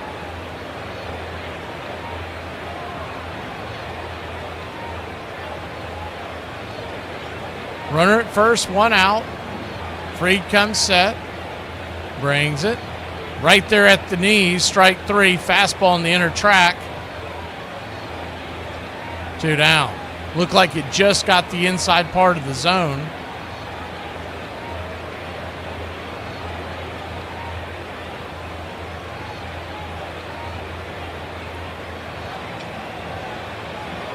Showing the replay of it. Kind of hard to tell by their angle, but nonetheless, that'll bring Bader to the plate. He swings at the first pitch and fouls it straight back. It's 0-1.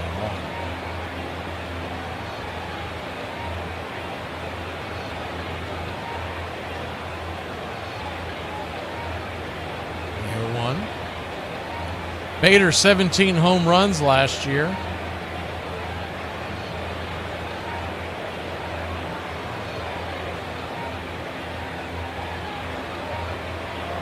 Pitch on the way, swing and a miss.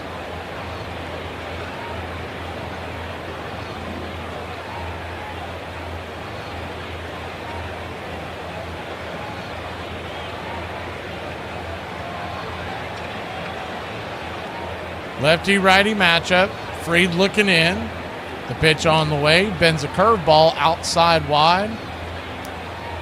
1-2. Yeah, as far as I know, Webb's in the game. He finished the inning. Whoever was asking that, they told me they were.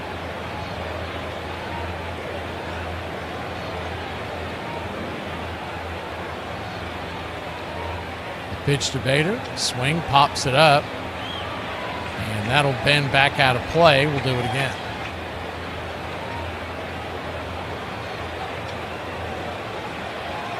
Yankees 5, Giants nothing. Opening night here in Major League Baseball.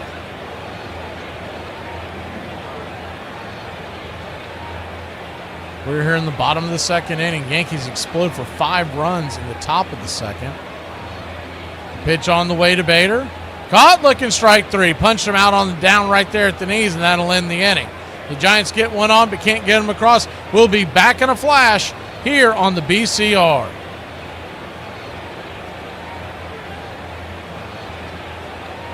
Yeah, I haven't been on a vacation in probably 25 years. That's way too long. We saved some money aside for you. We've been working hard. They've been working hard too. We booked you a nice little vacation spot, dude. Whoa. You booked me vacation? Yes. Yeah. How do you know when I can go away? I can't go away. I got the dogs to take care of. It's next month. But I got the dogs. We'll take care of it. We're good. I don't like going away. You're going away, dude. Guess where you're going, dude? The Marriott in Bridgeport, Connecticut, dude. What? Why are you smiling? Is this a Joe, we're serious. What the? Are you kidding me? Why are you laughing? Bridgeport, Connecticut? Why the would I want to go to Bridgeport? It's 40 minutes away. You didn't see my That's not a vacation. You didn't see my I thought you were sending me like Bahamas or something. We can't afford that. The Best Western in Bridgeport, No, Marriott. Oh, the Marriott. Why the would I want to go to? They allowed him to go away if Dad would send home his paycheck. The Cardinals had a tryout, and everybody in the neighborhood knew that Dad was the best ball player. I guess he just didn't look like a great ball player. You know, Garagiola got $500 to sign with the Cardinals, and they offered Yogi $250. And Yogi got mad. He thought he ought to get just exactly what Joey got. Yogi, Branch Rickey is an old friend of mine, and I seem to remember him telling me that you and he were once almost in a business deal. Is that right? Well, this happened in 1942 when he was still a general manager of the St. Louis Cardinals. In a couple of days, he was moving over to Brooklyn, and he told me, I was working out with the Cardinals, he says I'd never be a big league ball player, all I'll ever be is a minor league ball player. Branch Rickey said Yogi was too clumsy and too slow. Yogi was crushed, but we later, learned that Branch Rickey had a plan. You said my baby was ugly? No, man, what I said was she looked like you. Oh, okay. Yeah, you ugly though.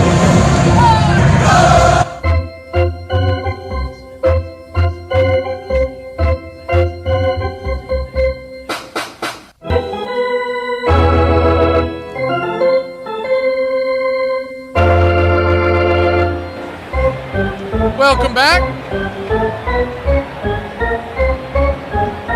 5-0 your score. Logan Webb will go back out there. Did someone have an in-game bet on him, or were they just fantasy purposes? First pitch is high and out of the zone for a ball to Ben Wright, make it 1-0, and then they drop it. Change below the knees. So a 2-0 count. Pitch. Sweeper smacks the outer edge. 2-1.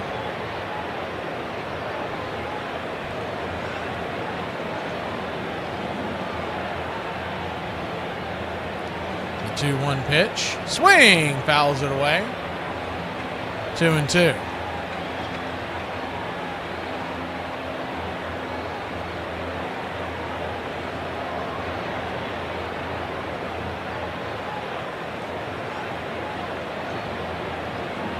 The 2-2.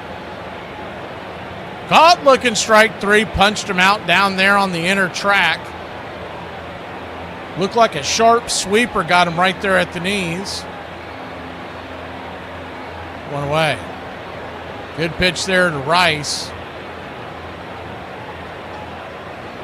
Just locked him up. He must have been looking for the hard stuff on the outer edge. He came in and just kissed the black on the inner part of the zone. First pitch on the way is upstairs. Sinker for a strike. It's 0-1 to Stanton. Stanton 1 for 1 on the day. Punched a sinker out to right field his first time up. The 0-1 pitch. Swing. Rifles that up the middle. That's right into the teeth of the defense. Arias with plenty of time. He'll flip it to first. 4-3. 2 down.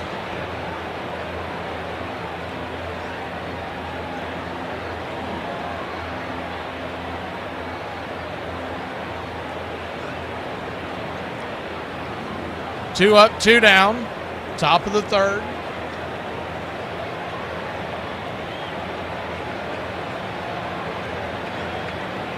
First pitch is right there at the knees for a strike to Jazz Chisholm.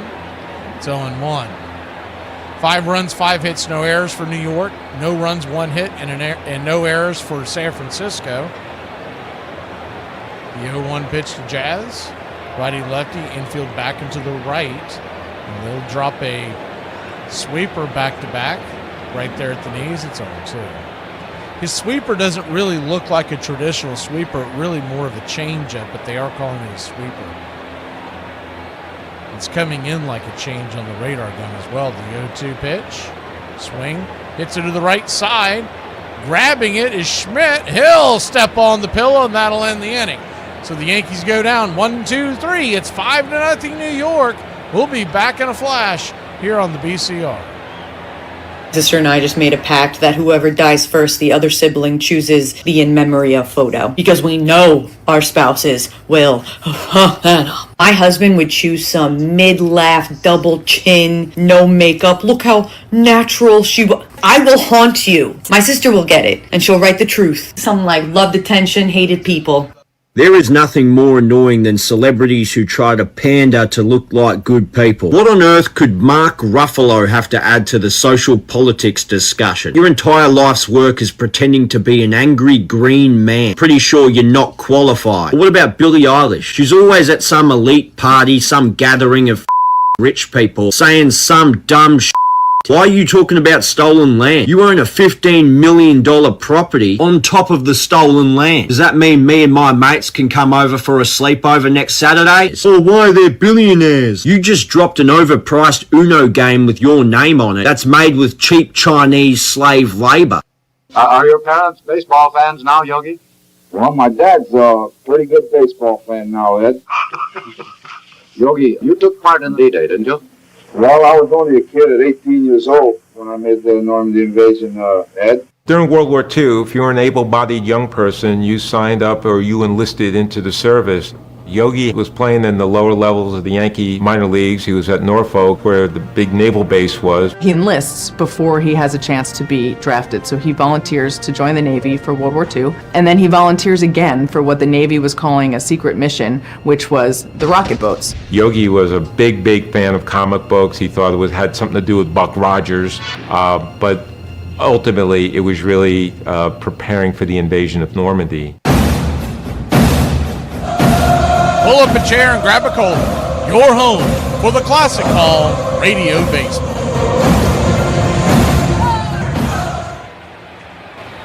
Welcome back. 5-0 your score. New York Yankees lead the Giants.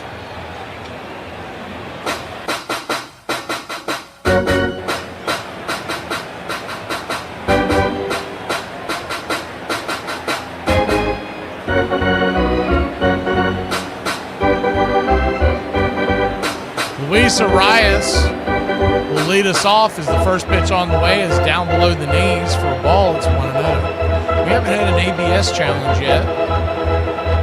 Should be noted. I'd say most teams are probably going to try to hold on to them until the later innings. The 1-0 pitch right below the knees misses. 2-0.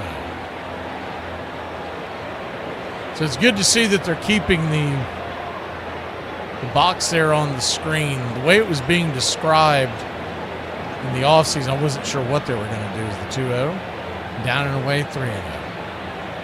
And even though that box is not the scientific measure that they're using, the ABS system, the way they actually measure it, but it's roughly close. The 3-0 pitch, Rias, ball misses high. That's a ball 4. He should challenge that. Doesn't look like he's going to. That ball missed the top of the zone if that box is accurate. The one on the television screen, not the one on your screen. The 3-1 pitch. Right down the pipe for a strike. 3-2. It really is a big ball there. And I get it. You don't want to challenge that and be wrong down by 5 runs, but you can get something started to get the inning going. The 3-2 swing, chops it foul. We'll do it again. When it's the difference between standing on first and not standing on first, to me, that's worth a shot. I'm looking at it on another StatCast as well, and that had it as a ball. The only one that has it as a strike is the one on ESPN, but theirs is reactive to where it's called. The 3-2 count. Swing, fist it back, foul. We'll do it again.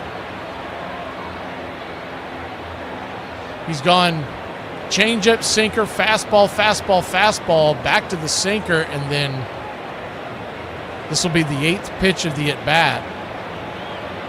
As Arias, quick timeout. Back to the action. Lefty-lefty matchup. Infield back into the right. The payoff pitch. Swing. Hits it hard on the ground over to first, and this will be an easy 3-1. Fried covering the bag. What a way. Man, there are a lot of kayaks out there on opening day out there in McCovey's Cove. I don't know if that's what you're referring to or not, John. They just flashed a picture of all the folks out in McCovey's Cove. I mean, there's got to be 75 kayaks if there's one out there. It's a log jam, literally. Oh, it looks like a bunch of them had the Netflix symbol on it, so they must have brought a bunch out there to either rent or to just give to fans to float around in. First pitch is right there for a strike. It's 0-1. Okay, I didn't know if it was... I didn't see it earlier, I guess. The 0-1 down below the knees. It's my favorite part about doing Giants games and watching Giants games is if you get a splash hit. That's one of those bucket lists that I know I'll never accomplish. The 1-1 pitch, swing, lifts it. High and deep into left center field, drifting over, making the easy catch is Bellinger. And there's 2 away. It's one of those ones that sounds cool, but then you think to yourself, when am I ever going to be in San Francisco to watch a baseball game? But it does look like a really cool stadium. The other question is always going to be, why would I be in San Francisco? Of all the places I get a chance to go to. First pitch swinging by Devers. He'll dribble it up the middle. That's going to be a 6-3, and that'll be a quick inning. Max Fried rolling. Yankees rolling. We'll keep rolling to the 4th inning. It's 5-0. Yankees over the Giants here on opening night. And if you ever find yourself being mad at me, put a cape on so you can be super mad, you stupid ass. And another thing, I can't stand celebrities acting like they're so much smarter than we are when in reality they are just as stupid. Y'all, sometimes I catch myself in conversation. And during those conversations, I like to tell people how great of an athlete I was. How many women love them. Then internally, some just speak to me and say, well, why the hell is you lying to these people?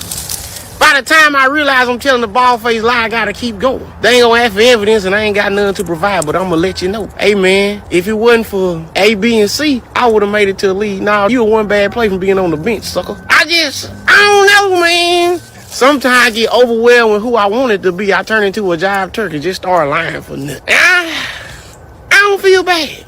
I don't feel bad because Maybe in another world, maybe there was somebody from another dimension. Because I can see it in my head as I'm telling a lie. So where the visualization coming from? You tell me.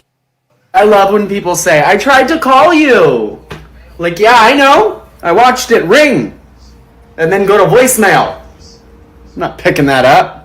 Couldn't write home, tell them what I was doing. We were the first ones in before the Army come in. It's amazing what that little boat could do, though. We could shoot one at a time, we could shoot two at a time, or we could shoot all 24 at a time. In that landing, he was right there. All of those bullets and everything you see in that landing, he was offshore. He didn't know how to swim. There were 6 or 7 guys on his boat, and they all got hit. Stayed on the water for 10 days.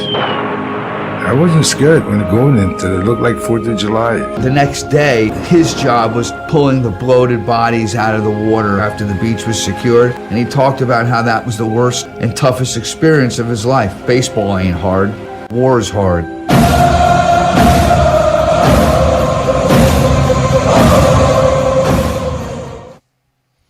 Welcome back.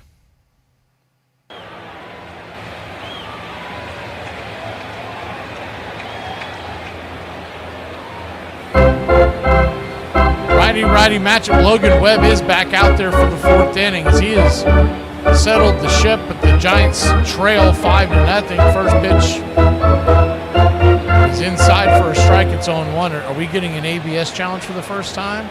Bill Miller is, looks like that's what we're getting. They're not doing a great job of showing it on the actual screen. There's some kind of a delay. So either A, that may not have been a challenge. It's 0-1, the 0-1. Inside, taken for a strike, it's 0-2. Now that definitely missed the zone. Jose Caballero, but he's batted .236 last year, so they may not give him the long enough string to go up there and start challenging pitches left and right. The 0-2 pitch, swing, smacks it over to third. Chapman has it, fires it to first. It's a 5-3 putout.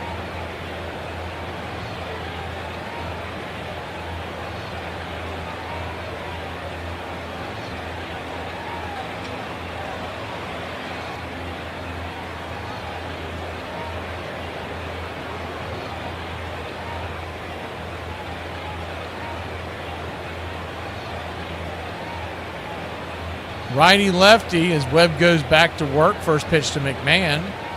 It's upstairs. This is for a ball. It's 1-0. Forgot about the action cam. We put it on that for a minute.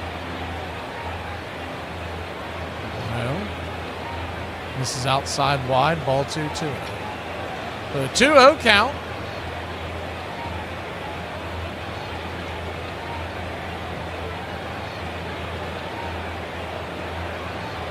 Kicks and fires.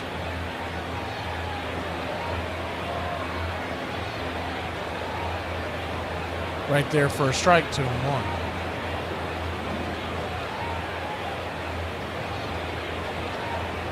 Webb locking in and bringing it. The pitch swing.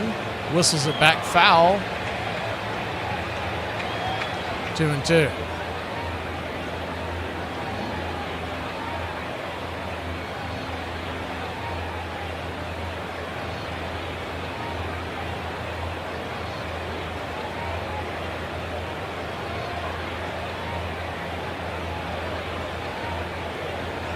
The 2-2 pitch. Just misses outside. Ball 3-2. Kind of have to get used to this again. Got to get used to everything. We do apologize to everyone earlier. Had to hear that. The 3-2 inside, misses for a ball 4, and he'll head on down to first. A 1-out walk. Have the Yankees smelling blood.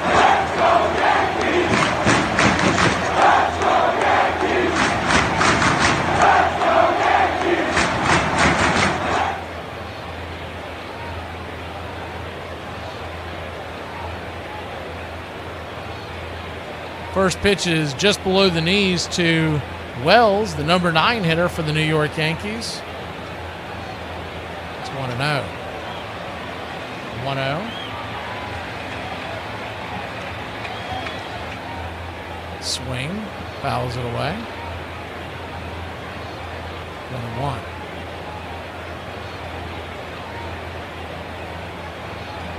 1-1 count. Runner at first, one out. Giants in double play depth. The pitch to Wells, swings, swats it through the infield. And that's going to be a worm burner out there to lead to right field. He'll flip it in to the infield, but the Yankees have runners on first and second and one out here in the top of the fourth.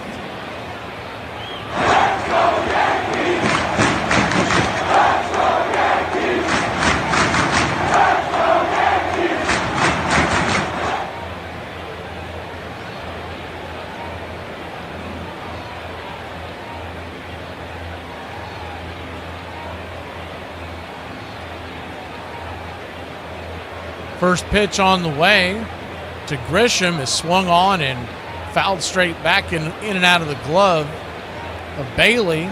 It's 0-1. You were with us earlier and heard the clip that should have been beeped that wasn't beeped. We do apologize, but we do want to remind you that won't be the first or the last time that'll accidentally happen. Is the 0-1 outside wide one. It's like Jason said during one of the breaks, he said the difference is ours is not intentional. So 1-1 count. Kicks and fires. Upstairs for a strike, 1-2. Yankees 5. Giants nothing. Good to see Iron Lung.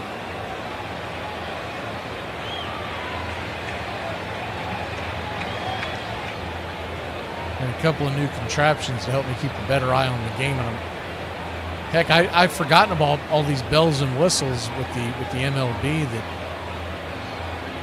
I've been going the first 3 innings and just calling it old school with the one monitor, the 1-2. Misses high, 2-2. 2-2 count. Unfortunately, during the WBC and spring training, we don't have access to any of the stuff that we're using now. So this is literally a dry run for us. You can't practice it because you have to wait for a game to actually happen. The 2-2 count. Swing, fouls out away. The deuce is wild here in the top of the fourth, 2 on, a 2-2 count. Standing on deck, the number 2 hitter, Aaron Judge.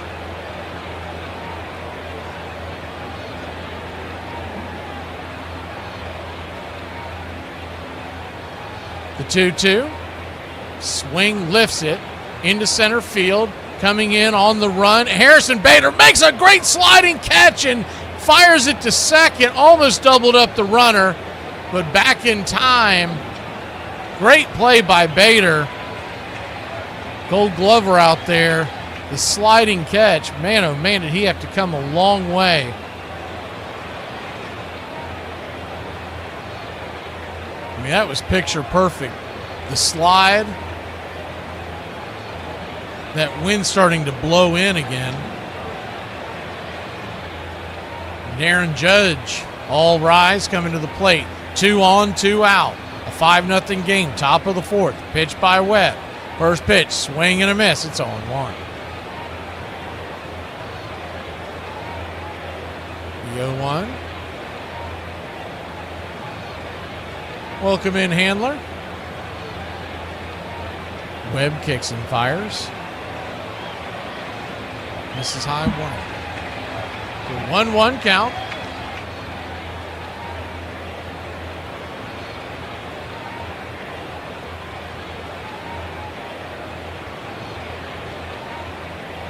Pitch on the way to Judge is fouled back out of play. It's 1-2. The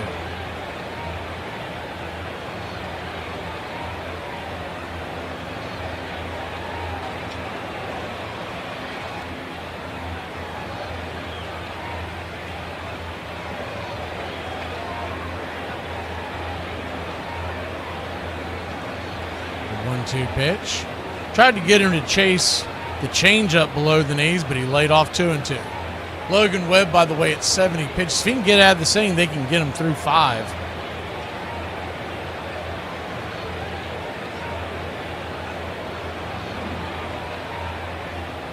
The 2-2 pitch. Swing and a miss, strike 3. Fouled it into the glove, and that'll end the inning.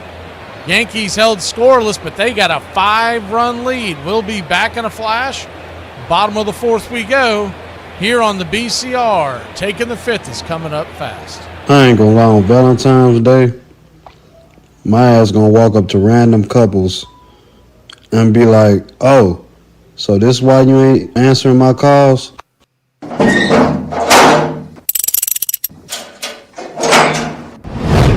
The Superdome is full of folks as number 8 ranked Pittsburgh and number 2 Georgia will go after each other. Baloo to Walker, outside for the corner. It's a foot race. Touchdown. Marino on a roll. Puts it in the air. Touchdown. Goes to John Brown. Good hands by Brown. Breaks it in for the touchdown. It's Pittsburgh 17 and Georgia 13. It is 4th down for Pitt. 4th and 4.5. Could be the last play for him. Marino goes deep. Brown, touchdown! John Brown makes a great catch with 35 seconds to play! So after my dad got out of the service, they took him into the Yankee clubhouse, show him around, and he still had his sailor's uniform on. One of the guys said, "That's the Berra kid that they're talking about? He don't look much like a ball player." And Pete Sheehy, the longtime Yankee clubhouse man, said he took one look at Dad in his sailor's uniform. He don't look much like a sailor either. First of all, he wasn't 6'3", 210 pounds of pure gold with blonde hair. He was Yogi. Everything about him was kind of funny. Everything about Yogi was round, the rounded shoulders, and the whole structure was circular. You have to understand, too, the Yankees, they were almost like America's team. There was a look, there was an elegance about them with Joe DiMaggio, Tommy Henrich. So when Yogi comes to the team, you've got this 5'7", awkward-looking, kind of talked a little funny as well. You know, they say he doesn't look like a Yankee.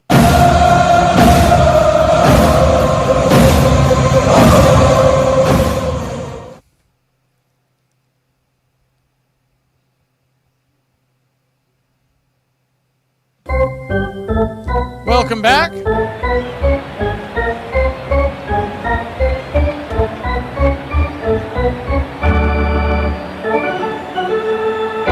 Doubleheader tomorrow on opening day here on Braves Country Radio is the first pitch from Max Fried. Teardrop of a strike on the outer edge. It's over.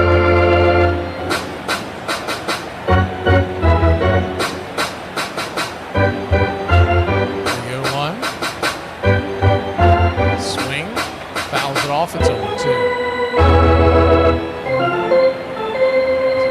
0-2 count.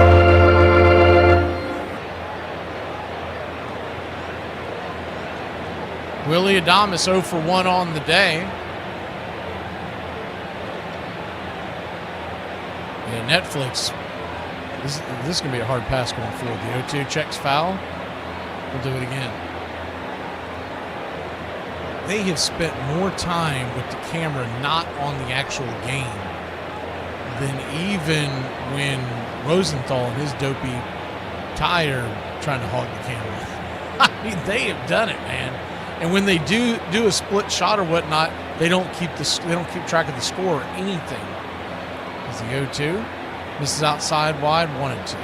So a 1-2 count. Standing on deck is Lee. Ramos is in the hole. 5-0 New York. 1-2 pitch. Swing, lifts it into center field. Grisham's underneath it. F8 your scorecard and 1 away.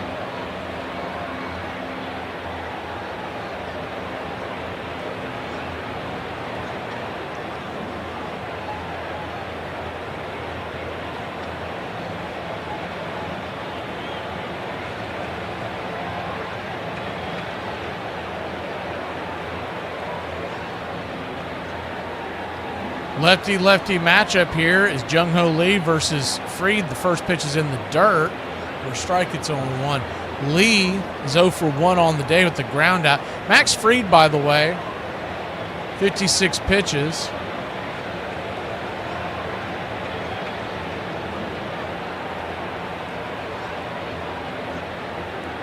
And 1-0, high and inside.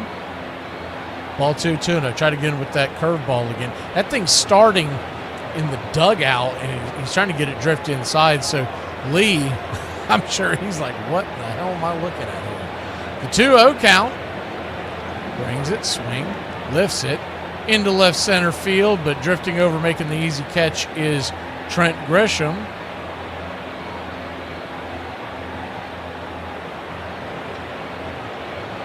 Two down.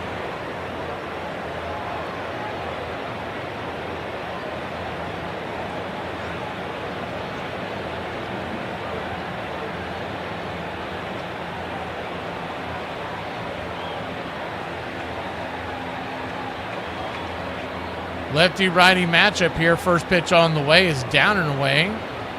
For a ball, it's 1-0. Well, the good news is for those of y'all that hate the Netflix getting involved in Major League Baseball, I just had to re-look it because I knew there weren't many, but I couldn't remember how many. Is the 1-0 pitch. Upstairs for a strike on the outer edge. It's 1-1. They've got tonight's game. They're doing the home run derby. Oh, that's going to tick some people off. And they're doing the Field of Dreams game with the Twins and the Phillies in August. As the pitch is right there on the outer edge for a strike, it's 1-2. So a 1-2 count.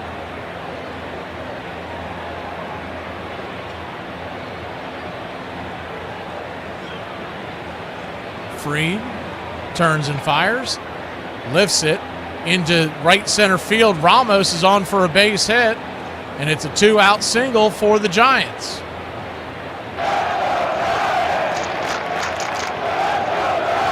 Just took what he was given, punched it towards right field.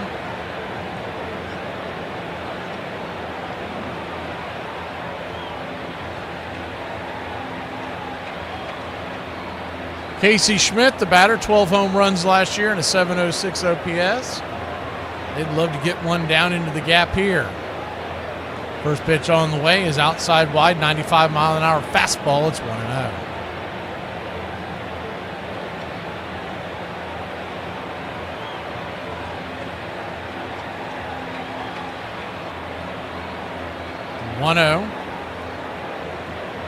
Swing. Hits it up the middle, but right into the teeth of the defense. 6-4 is your putout. Jazz Chisholm making the catch at second base, and that'll end the inning. Yankees 5.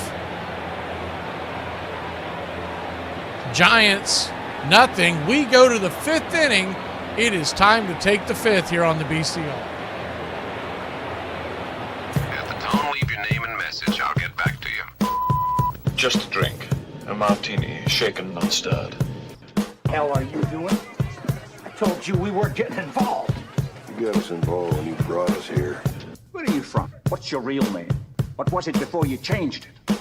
Giuseppe. That's all you need, one thieving wop on the team. He's much better than you stinking Irish. Oh, I like him. Just a drink. He can play. He can't throw. He can't throw and he can't field. Why do you like him? He gets on base. You want answers! I want the truth! He gets on base, so do I care if it's a walk or a hit? You do not. I do not. Just a drink. What draws my admiration? What is that which gives me joy? Just a drink. Baseball. A man stands alone at a plate. This is the time for individual achievement. But in the field, part of a team. Part of one big team. Sunny day, stands full of fans. What does he have to say? Just a drink. I get nowhere unless the team wins. The day may come when the courage of men fail, but it is not this day. Just a drink. Yippee-ki-yay, mother. Forget it, he's rolling. I think he'll ever get out of here.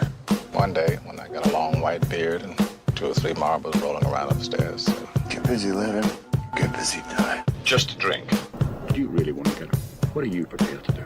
If you open the ball on these people, you must be prepared to go all the way. Here's how you get him. He pulls a knife, you pull a gun. He sends one of yours to the hospital, you send one of his to the morgue. That's the Chicago way. Just a drink. The Lord hates a coward. Do you know what a blood oath is? Yes. Good, because you just took one. Just a drink. Go ahead. Make my day. You can't handle the truth. Did it ever occur to you I just might go tapioca and throw you out of one of the windows? Just a drink. Perfect. Shaken, not stirred. Cheers. Cheers.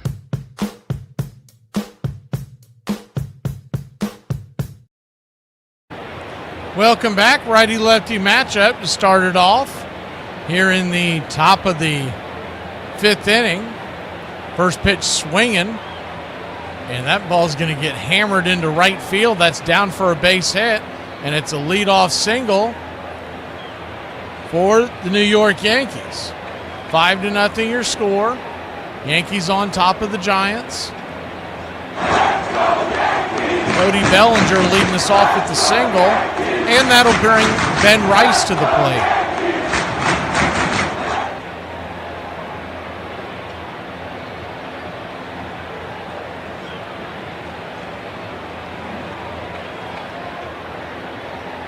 Pitch on the way, swung on. That ball is smacked into center field. That's down for a base hit, and the Yankees will have runners on the corners and nobody out. Logan Webb, just 73 pitches in, and he is struggling here to start the fifth.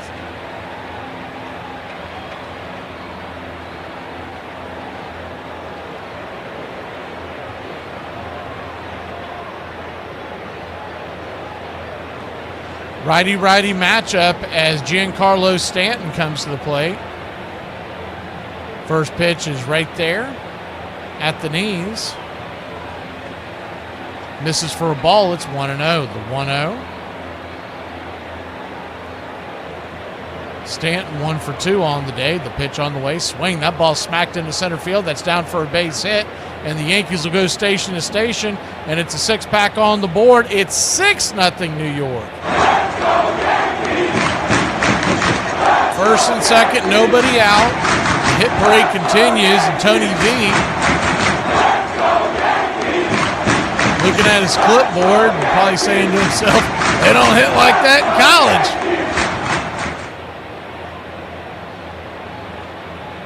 Webb, once again, he's just getting everything up, and he's getting most of it over the plate, and that's not helping things. First pitch on the way is widen out of the zone to Jazz Chisholm, the free agent at the end of the year. Jazz was quoted as saying that he would rather play for the Angels before he ever played with the Dodgers. So you take that two ways. A, he hates the Dodgers, and B, he ain't a big fan of the Angels either, the way he said it. 1-0 misses high, 2-0. Now, I don't know if the Angels would actually pony up. They've been kind of a cheap. Ever since giving Mike Trout all that money, they really haven't spent much. As the 2-0 pitch, swing, chopped over to first. That ball's going to get fired to second. So it's going to be a 3-4 or 3-6 put out. Adames flips it to first. Bad throw by Adames. It'll skip around, and another run comes home, and the Yankees are up by a touchdown. So you can put that down.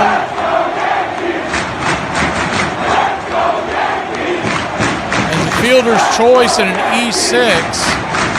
You can't assume the double play, but when a base is gained by the error, you can give it an error. Yeah, I said it right the first time. I was questioning myself. First pitch is fouled back out of play. It's 0-1. 7-0 your score. Yankees on top of the Giants. Glad to have baseball back. Just don't know if it's this version. 0-1. Upstairs. Misses high. 1-1 count. It all gets rolling tomorrow. We'll go over the schedule tomorrow. Of course, we got a doubleheader here on Braves Country Radio on the YouTube channel. We'll pop in from time to time this year on your Facebook page, but typically you're only going to get the full games on YouTube. The 1-1. Fisted over towards second base. It's going to be an F4 in your scorecard, 2 down. We welcome in some of the Facebook viewers. Probably be on for about an inning or so and then fade back out. If you want to catch us, we're over on Braves Country Radio on YouTube, youtube.com/@BravesCountry. That goes for we got 8 radio stations tonight listening to us, independent radio stations across the land. McMahon, the batter, he takes the first pitch outside wide for a ball. It's 1-0. Infield is back and to the right. Webb. He's not spinning a great Webb tonight as he flips it over to first to keep the runner close by. all 7 runs are being placed as earned, but really that last one should have been an error. We'll see if they clean that up later, but regardless, it's going to be a terrible ERA to start the year. The 1-0 swing fouls it back. 1. Man, 1 for 1 on the day.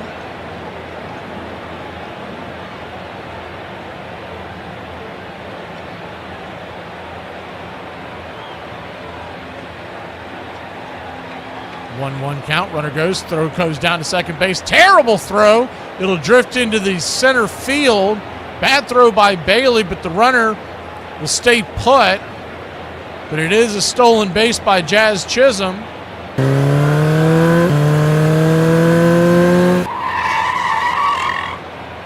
He got a huge, almost walking lead over there. Webb not paying attention to him. Throw never really should have been attempted by Bailey. He had no shot at getting him. But no harm, no foul. The 2-1 pitch. Swing and a miss. It's 2-2. So a 2-2 count. They do have a right-hander warming up in the pen. It's Keaton Wynn.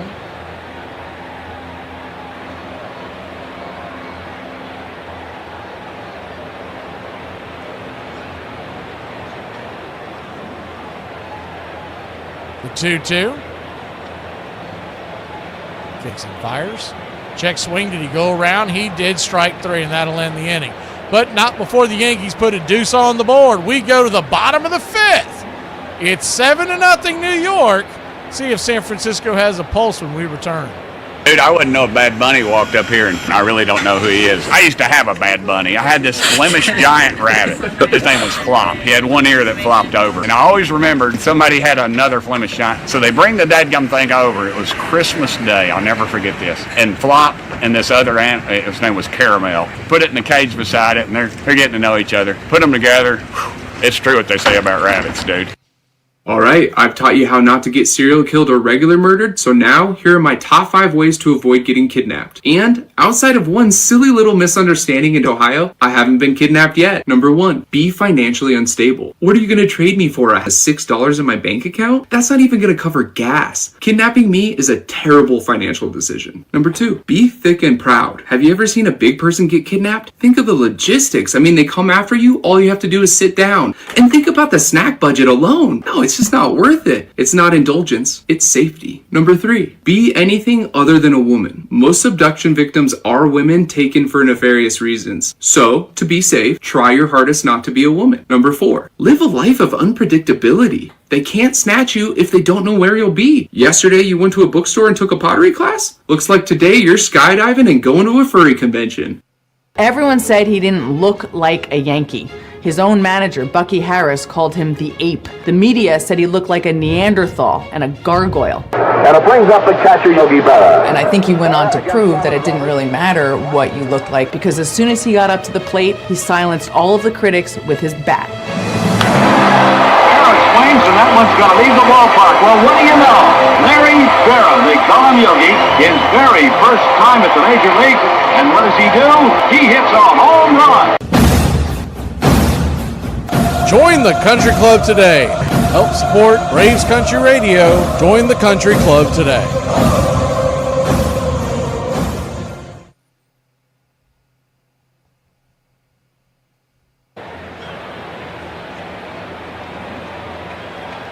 Seven to nothing your score, and the Giants going to try to climb back into this one.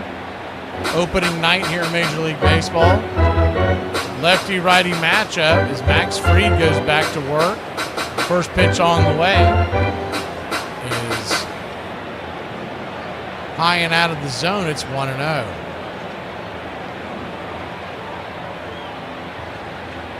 1-0. Brings it high, nowhere near the zone. Ball 2-0. So a 2-0 count. Fried at 66 pitches, so we'll keep an eye on that.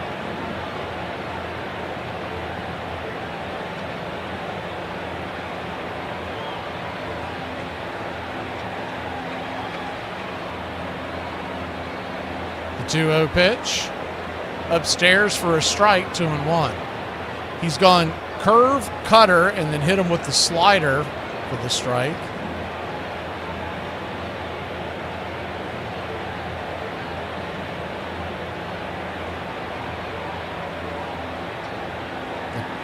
2-1 is well down and in. Ball 3-1.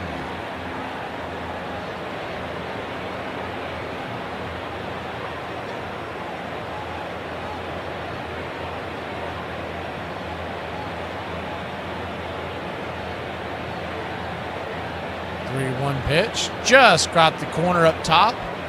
Full count. That was the slider coming in at 87.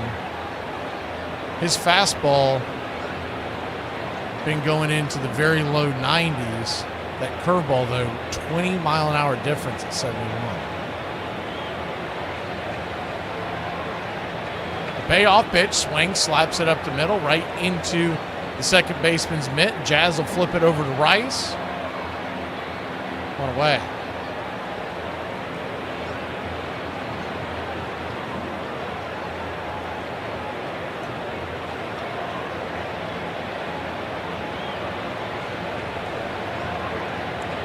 Good to see you, Daniel, in the Facebook chat.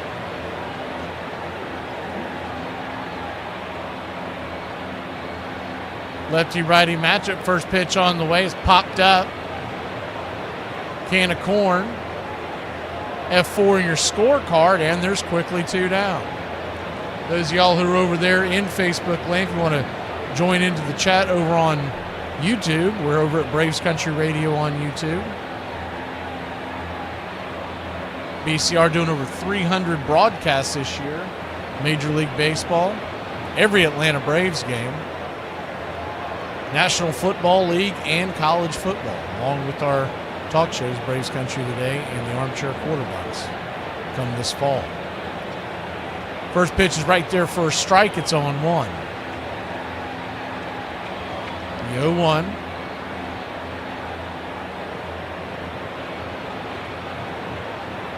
Kicks and fires.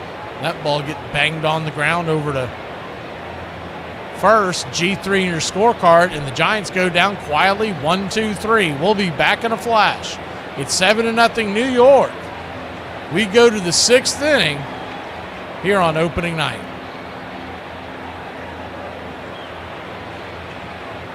Don't get in my car telling me, oh, you could have made a left turn right there, you could have made a right turn right there, because no, you could have drove your own car. So either hush or get out the car. Hello, somebody. A lot of people don't know this, but if you eat a pizza right at midnight, your body doesn't know if you ate the pizza yesterday or today, so the calories simply do not count. Did you know that a 17-year-old intern at NASA discovered a new planet? Well, now you know. 17-year-old discovered a planet 6.9 times larger than Earth on 3rd day of internship at NASA. If I worked at NASA, I would be pissed off, because what do you mean this kid has only been here for 3 days? I've been here for 25 years, and I've been looking at the same ugly-ass, dusty-ass planets, stars, and moons, and the planet he found looks like an Easter egg, that festive-looking planet. The planet is called TOI 1338b. Y'all could have called it something else. It looks like a bunch of wet paint dripping on a paper. Call it Crayola.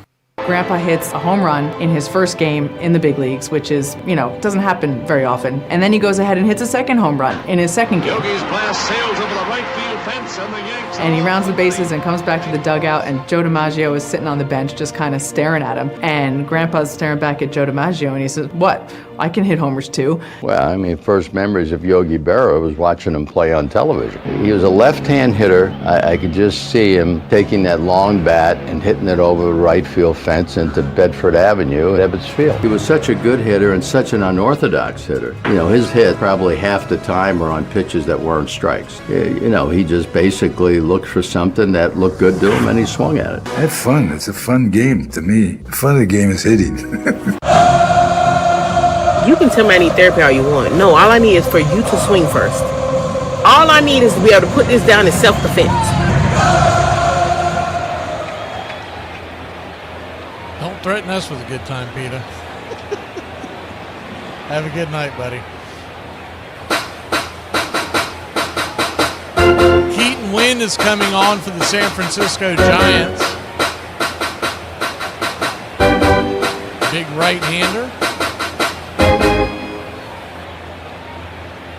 Fires the first pitch.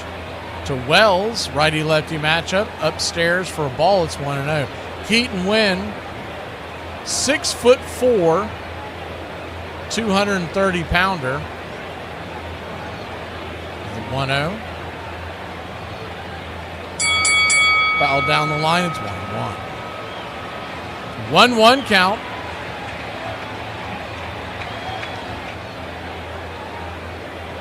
The pitch on the way. Swing! Chops it into the glove. It's 1-2. Keaton Wynn, 28-year-older. From Iowa, played his college ball at Iowa Western Community College.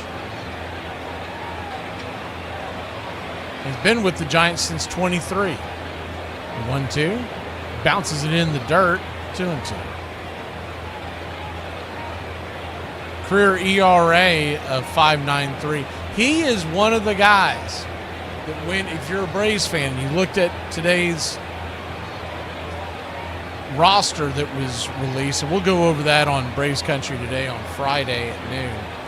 But he's one of the guys that when you look at why a team is the 2-2 fouls it away, why a team wants to bring in guys who can go the distance like Abito, and of course like Didier Fuentes, the 2-2 pitch outside wide, 3-2. Perfect example tonight. You've got your ace on the mound, and he gave up 7 runs, didn't get into the 6th inning. It's the payoff pitch. Swing! That ball's belted down the right field line. If it's fair, it's gone. And she is bending. Just foul. And I mean just foul. Missed the foul pole.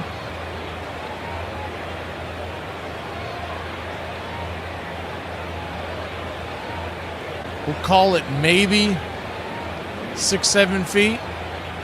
The payoff pitch, swing, fouls it away. We'll do it again. But it's a perfect example when people wonder, like, why in the world, and this is before Strider got hurt, why in the world were they going to have Suarez on the team? Payoff pitch. Down below the knees, ball 4, and he'll head on down to first. Yankees with the leadoff runner on. But you get a game here in game 1 of 162 games. You fall behind 7-0. The last thing you want to do is go burn out the back end of your bullpen. So this kid will be asked to take one for the team here, and depending on how it plays out, the first pitch on the way to Grisham is swung on, and that ball is swatted into right field. Jung-Ho Lee's on the run. He'll make the catch.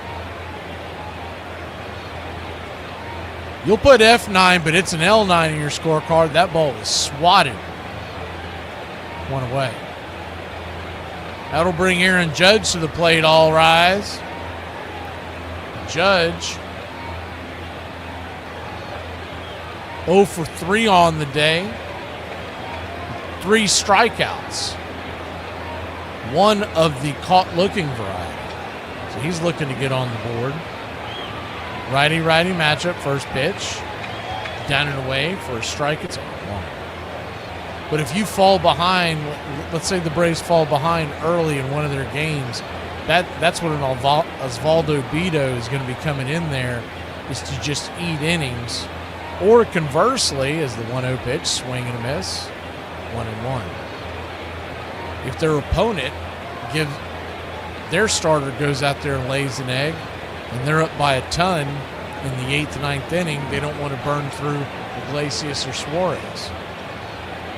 1-1 count. Swing, fouls it back. Especially this time of the year, because it's not just because you have all these games to play, it's the fact that these guys, they're stretched out to a degree, but you don't want to start wearing them down, and the Braves do not have a day off for the first 13 games of the season. Now, that's by their own doing, because they did push back opening day a day, but nonetheless, they would have had 12 of them. The 2-2 count. Runner at first, one out. Yankees 7, Giants nothing. The over-under, I believe, was 7.5. I could be wrong on that. But that was the last one I saw. Is the 2-2 chops the foul off his instep. We'll do it again. New York Yankees 7 runs, 9 hits, no errors.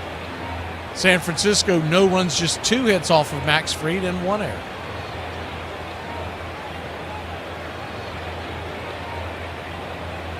John, I don't understand why you don't play in our fantasy baseball league, because as much as you talk about the game and whatnot, like it feels like it's right down your alley.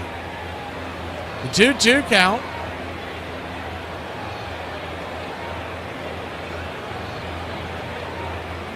Caught looking strike 3.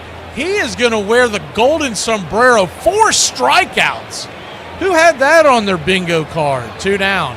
Aaron Judge is going to have 4 strikeouts in a game where the New York Yankees lead at 7-0. I don't know what the odds of that were to hit that on a parlay.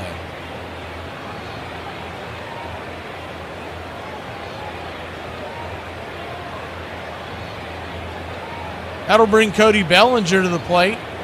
He is 1 for 3 on the day. He's flown out, struck out, and singled to right. He's come around to score a run as well. First pitch on the way. Check swing right there at the knees. It's 0-1. The 0-1. Good to see you, Will-I. What you talking about, Willis? The 0-1 pitch. Swing. Fouls it straight back. It's 0-2. 0-2 count.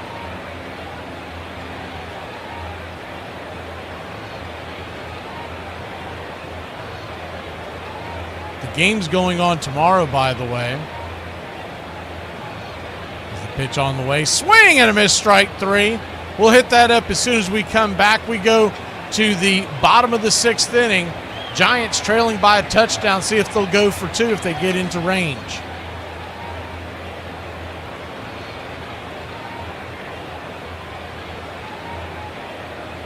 Would you rather be the fattest bloke in your friendship group or the poorest bloke in your friendship group? Hell, I didn't know we could choose. I wish I'd known before. I didn't have to be both. PSA. If you've been saying it's your allergies for the past 2 weeks, it's not your allergies, big dog. You need to go to the doctor and get checked out before you piss somebody off.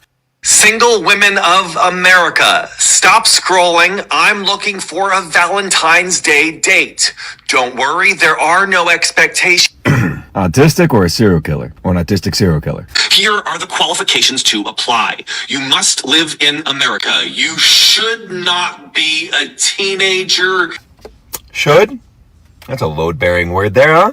And you cannot be married. Oh, we've gone to cannot, so you do know that word. Okay. So infidelity is higher on the no-no list. We went to the same Sunday school, I see. So, if you like Italian food and you don't already have a date for Valentine's Day, or you want to bail on your existing date, I would like to go with you. I wouldn't trust that guy in a room alone with his best-looking cousin, let alone at an Olive Garden with somebody you just met on the internet. But ladies, do you. Anyway, that guy's crazy. I don't care what anybody says.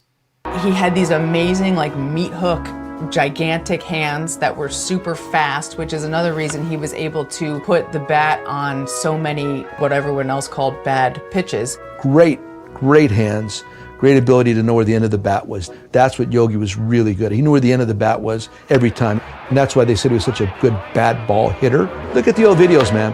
Then Yogi hits one out into right field. He hit with power, and the amazing thing was almost never struck out. Because he swung at everything. And that's the key. You can't strike out if you don't get 2 strikes, right? If you don't get to 2 strikes, and Yogi swung at everything. He's probably one of the best bad ball hitters there was in the game. Now, don't lie to me. Who is keeping Fig Newton in business? Don't lie to me now. Welcome back. 7-0 your score.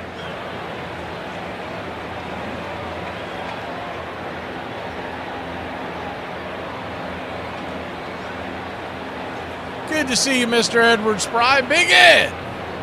First pitch on the way from Max Fried. He's going into the 6th inning. Pitch is high and out of the zone. It's 1-0.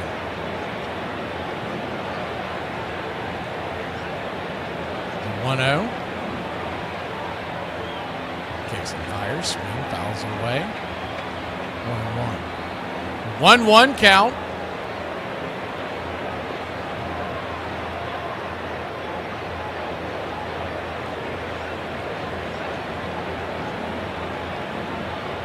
Lefty-righty matchup. Digging in. The pitch is outside wide to Chapman, Matt Chapman. Ball 2-2-1. He's 0 for 2 on the day. Opening day doubleheader tomorrow. Red Sox and Reds at 3:30, 9:30, Cleveland and Seattle. The 2-1 pitch, swing, smacks it up the middle. It's off the glove of Jazz. He catches the rebound, and that's going to be L4 in your scorecard. Ball was sizzled. Jazz's mouth is hanging wide open. He can't believe he caught it. One away. Ball was smoked, and it popped off his glove, and he caught it barehanded. Sometimes it's just your night, and it looks like it's the Yankees' night tonight. Man, oh man. You don't see that every day. First pitch to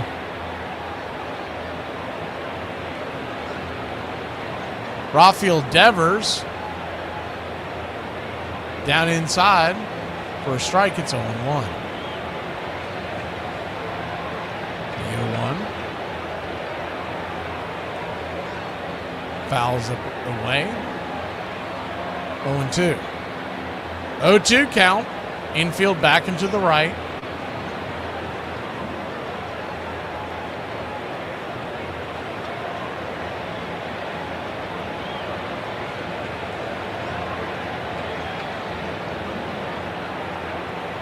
The 0-2. Swing. That ball's hammered into right, but right at Judge. He drifts back a couple of steps after misreading it at first. Makes the catch, and there's 2 down. Hard hit ball. Ball was whacked.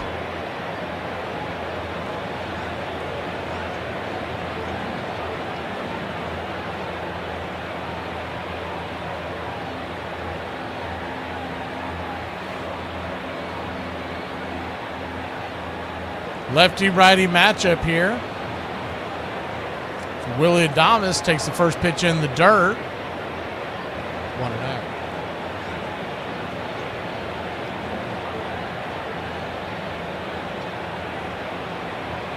7-0 New York. Bottom of the 6th, 2 outs for San Francisco.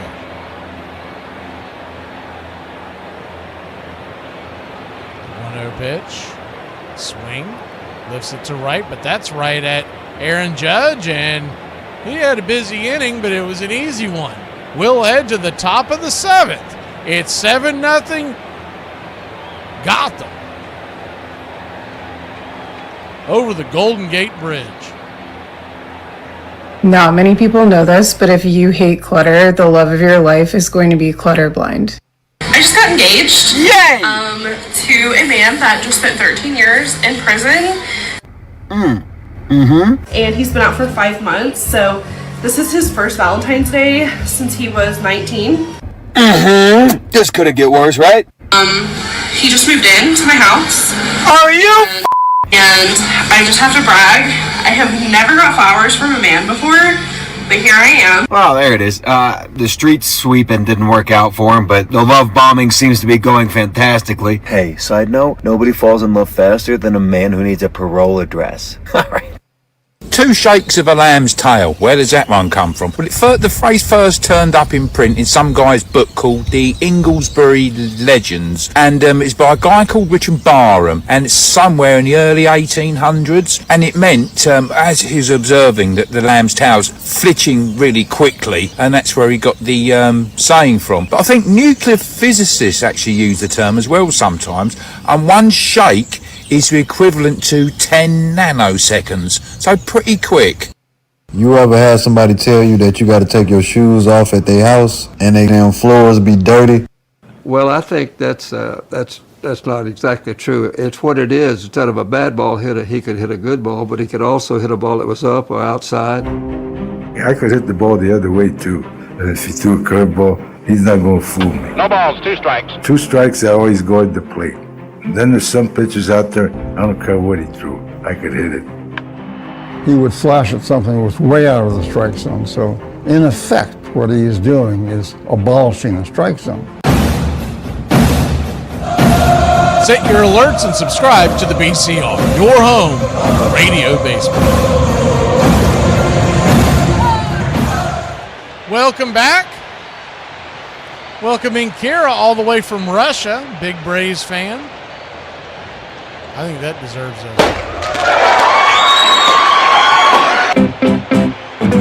Kira, you'll get along with one of our mods that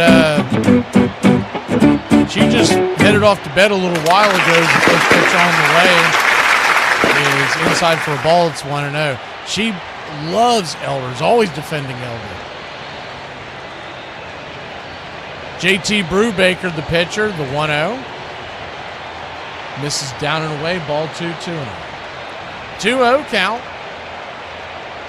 Those of y'all who may be finding us for the first time, over 300 broadcasts this year on Braves Country Radio is the 2-0. Misses outside wide, ball 3-3. Got a doubleheader tomorrow of Reds versus Red Sox at 4:10 first pitch, 4:10 Eastern. And Cleveland versus Seattle at 10:10 Eastern is the 3-0. Right there for a strike, 3-1. We'll come on the air for both of those at 3:30 Eastern and 9:30 Eastern. We're coming on the air for the out-of-towns about 45 minutes before, an hour before Braves baseball. The 3-1, down and in, check swing. Did he go around? He did not. Ball 4, and Yankees start off this inning like they've started off many of them, with the Giants pitchers in trouble.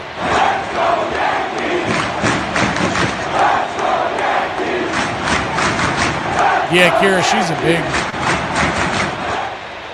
big Elder fan.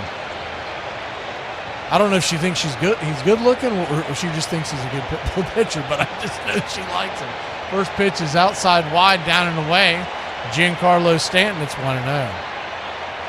I think he gets a bad rap because the one thing I will say about Bryce Elder, he doesn't have put-you-away stuff. He's not a fantasy pitcher. He's not one of these guys you're going to draft on a fantasy team because he doesn't get strikeouts, but he eats innings. He's been durable. He's the 1-0. Right there on the outer edge, 2-0. And for the most part, when he's been in the major leagues, I'd say 80% of the time you get a pretty good start out of him. The 2-0 pitch, upstairs for a strike, 2-1. He's just been hit with, when he has had the bad outings, they're memorable. Seems like they've been on like Sunday Night Baseball, and he gets rocked. Doesn't get out of the third as the 2-1 pitch, swing and a miss, 2-2. But considering the health of the Braves pitching staff this year to get us started, he's going to be your number 4 pitcher, and I mean, he's a godsend at this point. The 2-2 count. Check swing, down and away. Did he go around? He did. Strike 3. And Brubaker gets his first out, 1 away. Remember, Braves fans, Braves Country today will come your way 12 p.m. Eastern on the day of a new series. So Friday, 12 o'clock Eastern, we will go over the Royals versus Braves coming into Atlanta.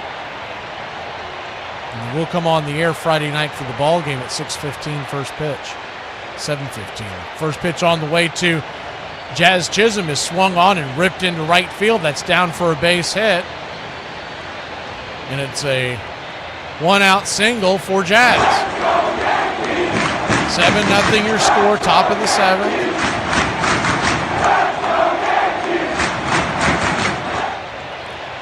He was going to have a spot in the rotation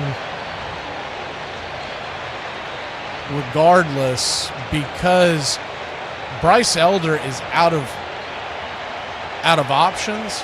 So if they released him, which they would have to do if they didn't put him in the rotation or on the roster, as the first pitch is down and away to Caballero, it's 1-0. Then he's going to go out there on waivers, and there's no way Bryce Elder's making it around on waivers. There's just no way. 1-0. Swing. Hits it up the left side. That's going to be a 6, 4, 3, inning-ending double play. We'll hit the bottom of the 7th. It's time to get up and stretch here on the BCR.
Welcome back.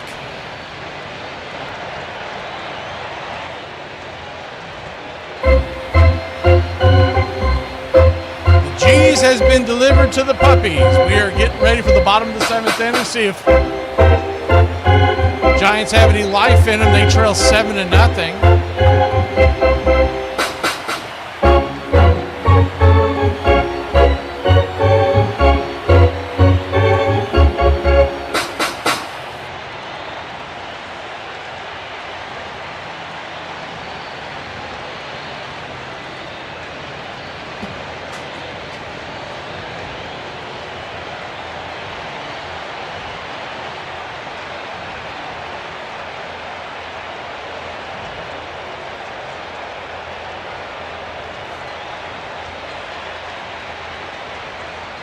Waiting for the ads to finish, as I can tell they're playing baseball, but there's nothing I can do about it. Netflix has spit the bit and got the ads kicking left and right. Bahama Lama, you missed out on the Fantasy Baseball League too. We sent you 2 email invitations, never heard from you. But welcome in to the 2026 season. Tomorrow we got a doubleheader of Reds and Red Sox at 4 p.m. or 4:10 p.m. East. We'll come on there at 3:30. It's Garrett Crochet versus Abbott. And this is absurd. Here we go.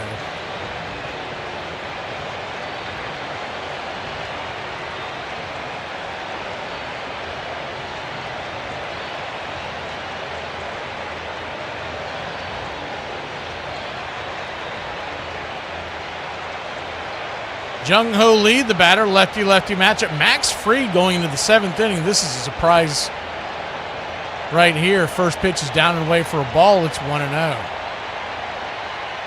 So they had the scoreboard wrong. The one I was following along, they'd shown that they'd already started the inning. I guess they hadn't. The 1-0. Right there, P at the knees. It's 1-1. Max Fried is only at 84 pitches, but this is his 7th inning of work. And in this early in the season, it's a little bit of a surprise. They do have a right-hander warming up in the bullpen. I can't make out his number from here. The 1-1's chopped inside. It's 1-2. Much like Austin Riley, I think Max Fried's going to keep his hair long, man. He's rocking today. That's Jake Bird warming up. They just flashed it up there. 1-2 count.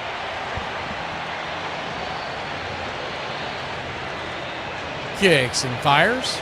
Swings, slaps it towards left. Fading. Making the running catches. Bellinger. And there's one away. F7 in your scorecard. Got the Yankees tonight. Tomorrow night it's Red Sox and Reds at 4:10, and then at 10:10, coming on the air at 9:30 for that one, it'll be the Cleveland Guardians, and that's going to be it for Max Fried. He's going to hit the showers. They just wanted him to face that left-hander, and we'll get a right-hander coming out of the pen. Jake Bird, Helio Ramos coming to the plate. We'll be back in a flash here on the BCR Radio Network.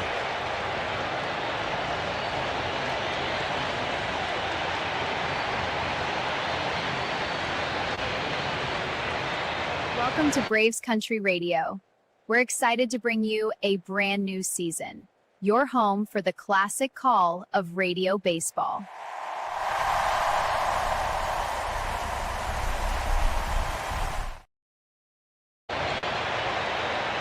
Welcome back.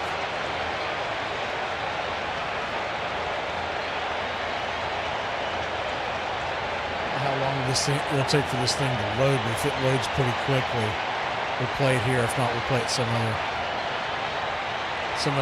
pitching change or whatnot. We got some new things we're going to play this year for you.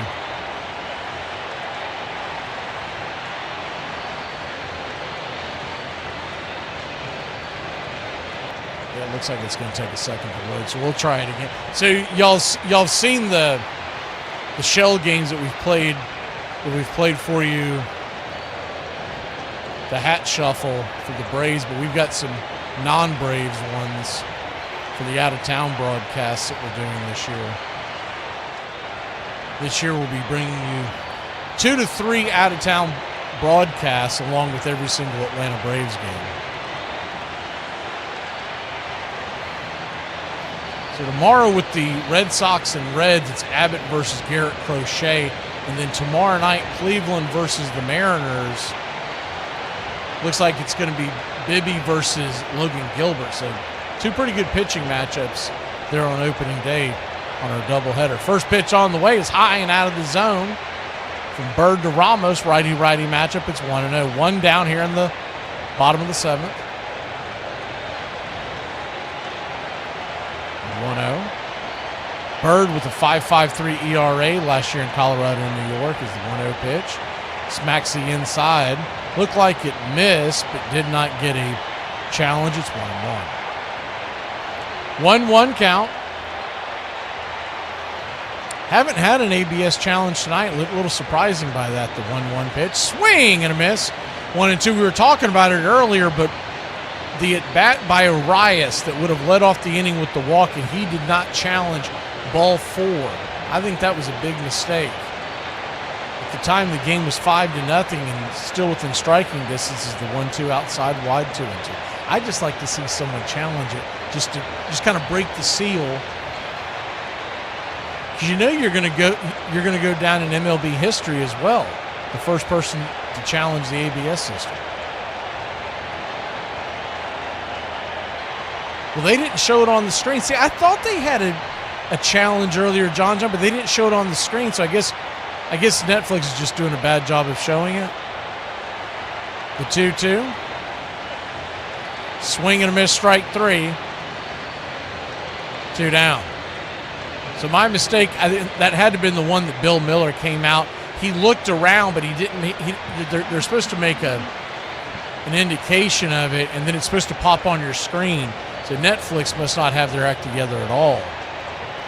But it's supposed to pop up on your screen. It's supposed to say ABS Challenge. I think it's even sponsored by someone, T-Mobile or somebody. Jake Bird versus Schmidt. The first pitch on the way. Called for a strike on the inner cut. It's 0-1.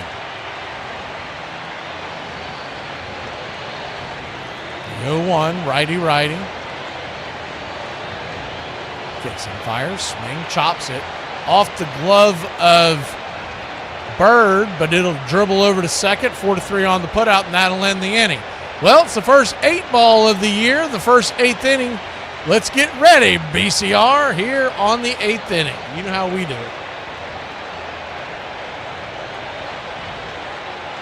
106 miles from Chicago.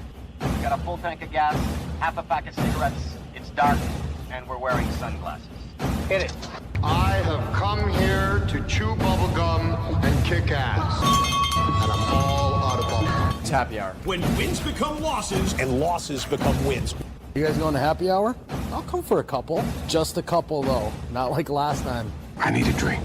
When buying a beer, buying only one beer can cause a misalignment in your spine due to the uneven weight distribution. This can cause unnecessary back pain and potential spine issues. To prevent this, carry 2 beers, ensuring your body is balanced and proper health maintained. Afternoon, everybody. Put my pants on, one leg at a time. Does Barry Manilow know that you raid his wardrobe? Guess what?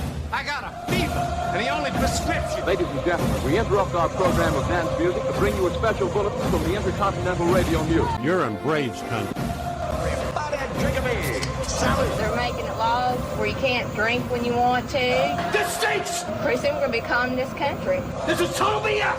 Oh, yeah. For me and the Lord. You gotta understand it. We're on a mission from God. I'm on the radio every day!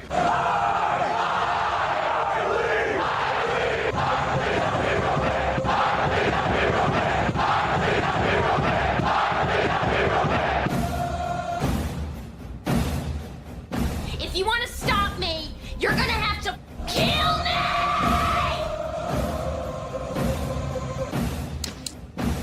And you, music lover, you're next. You're so drunk you can't hit nothing.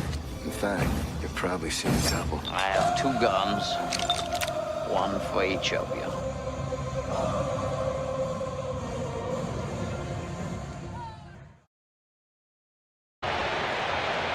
Welcome back. Hope y'all enjoyed the new 8th inning video that we run here. We've been doing the 8th inning here for a while on the BCR, but before it was just audio. This year we got a video, and we got a different one that'll play for the Braves games. All the ones you're seeing tonight are going to be much different during the Braves games. First pitch on the way to McMahon is right there. Misses for a ball. It's 1-0. Righty-lefty matchup is Brubaker. Kicks and fires is right there for a strike. It's 1-1. I don't know why, but I really want this guy to pitch for the Braves. I love that name, Brubaker. JT Brubaker. The 1-1 pitch. Upstairs for a strike. It's 1-2. 1-2 count. I mean, if this isn't baseball on Netflix, they've got Jameis Winston interviewing 2 wrestlers. What is Netflix doing? I love Jameis, but I mean, it doesn't fit.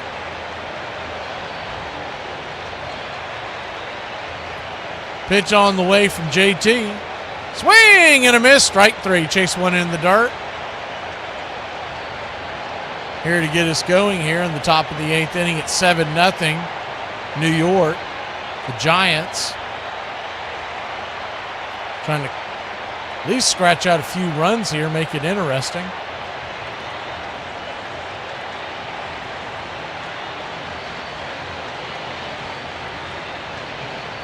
Righty-lefty matchup here. The first pitch on the way. It's swung on and lifted high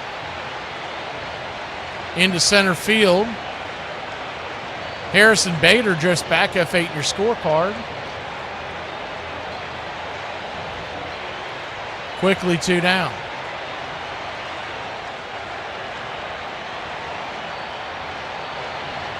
Two up, 2 down. Back to the top of the order, Trent Grisham. Aaron Judge moving to the on-deck circle. Correct, Mike. He was the closer for Florida State, but he never played in the major leagues. Actually saw him against Jacksonville University. Saw him live at JU. I don't know if that was a question or not, but you are correct. It's the 0-1 in the dirt, 1-1. 1-1 count.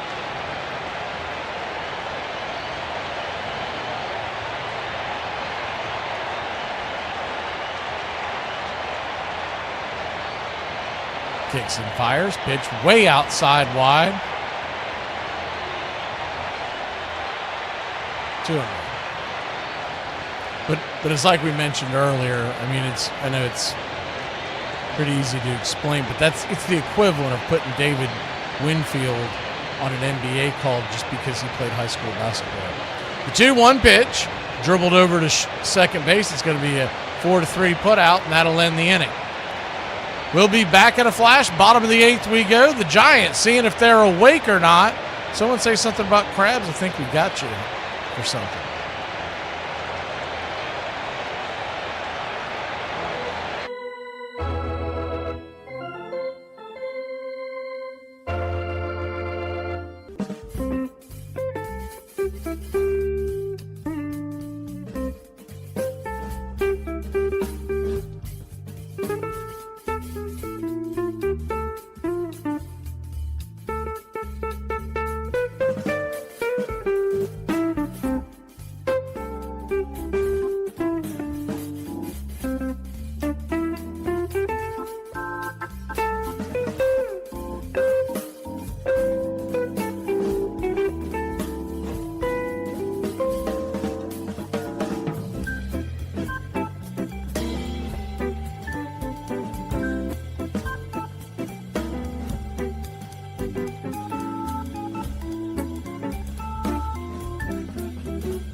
Welcome back.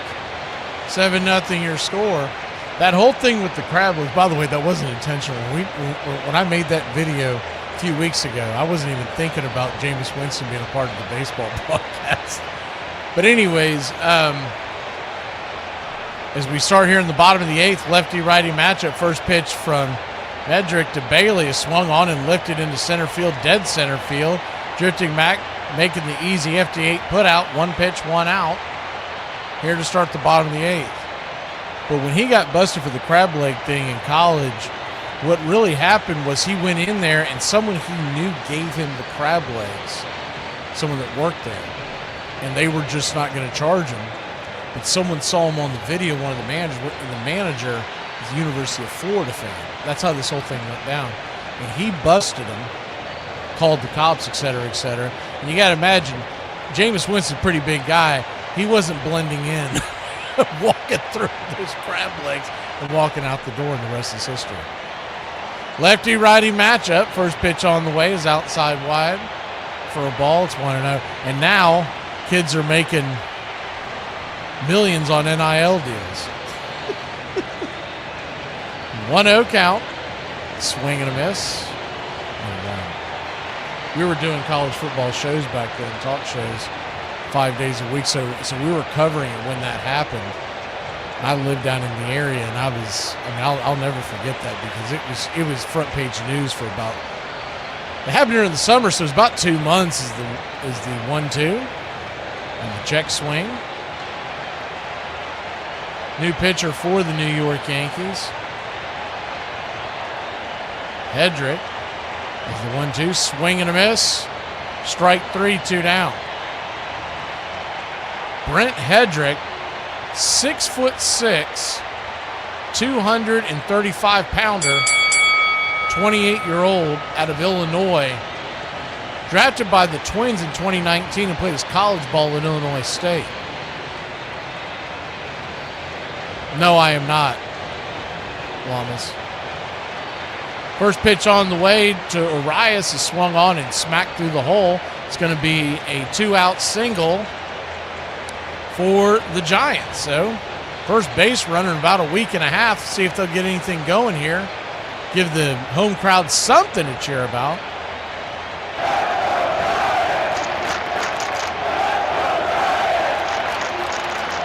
No, Llama, my dad graduated from Florida State University, so I'm a Seminole fan. But I don't watch college sports like I used to since the NIL and transfer portal showed up. It's really not the same. First pitch is down and in for a ball. It's 1-0. I still cover the games. I do the play-by-play, but I'm not emotionally involved in it anymore. It's the 1-0.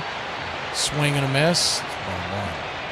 The way I look at it, if I'm going to watch a professional sport, I might as well watch a professional sport that has some rules. So the Wild West in college sports has lost my interest. 1-1 count, down and in, 2-1. But it's still fun to call the college football game, so we continue to do that. You're more likely to catch me watching Major League Baseball, professional football. And if the NBA is interesting towards the finals, I'll watch that a little bit, but not as much anymore. As the pitch misses inside, a 3-1 count. Chapman trying to keep the line moving. Giants trail 7-0 the pitch. High and outside, wide, ball 4, so he'll head on down to first.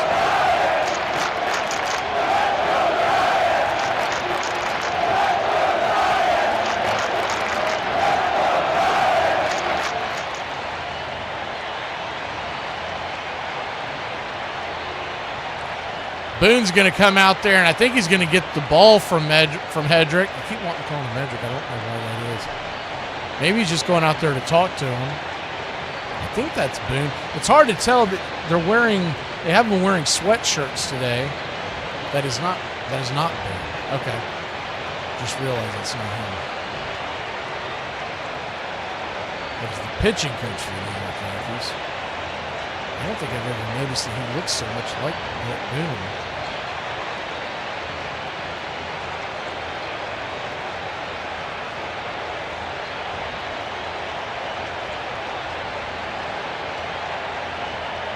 Matt Blake, the pitching coach, will head back.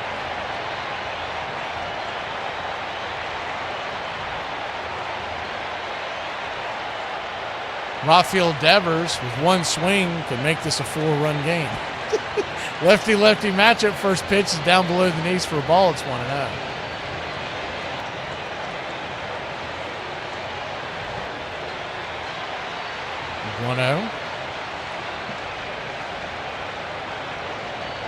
The guy that really did in the NCAA was,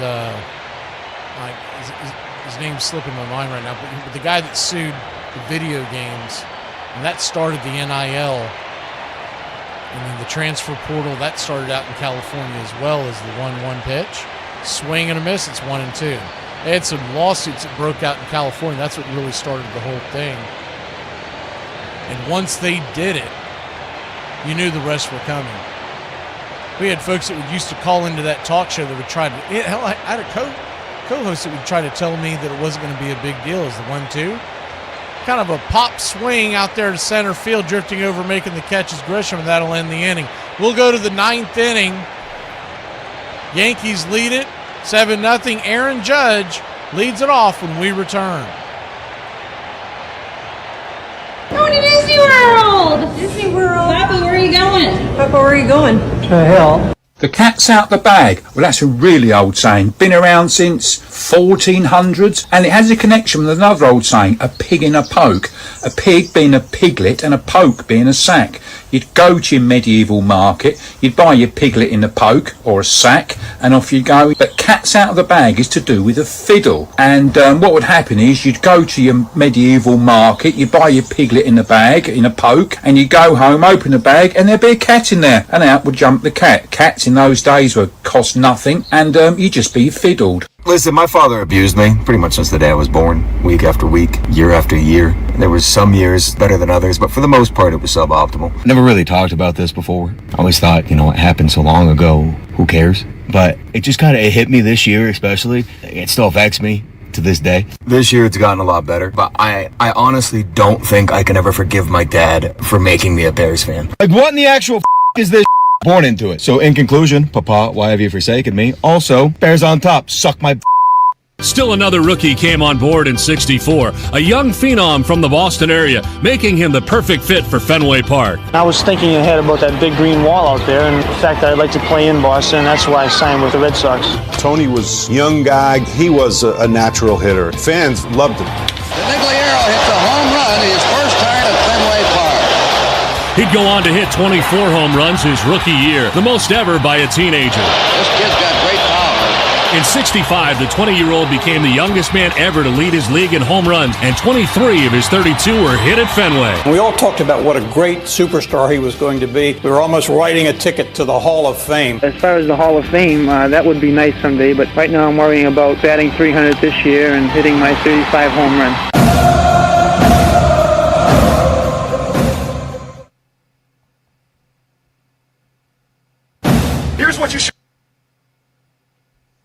Here's what you should know about.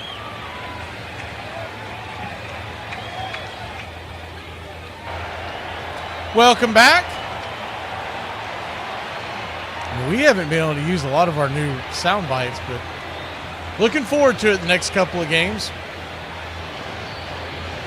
Aaron Judge, the batter, 0 for 4, golden sombrero, 4 strikeouts. First pitch on the way. He said, I'm not striking out this time. He'll ground it over to third. Easy 5-3. Chapman flips it to Schmidt, and there's one away. He was like, I am not striking out a 5th time.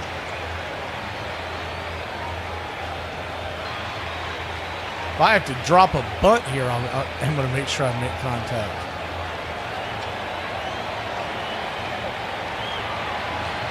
Righty-lefty matchup.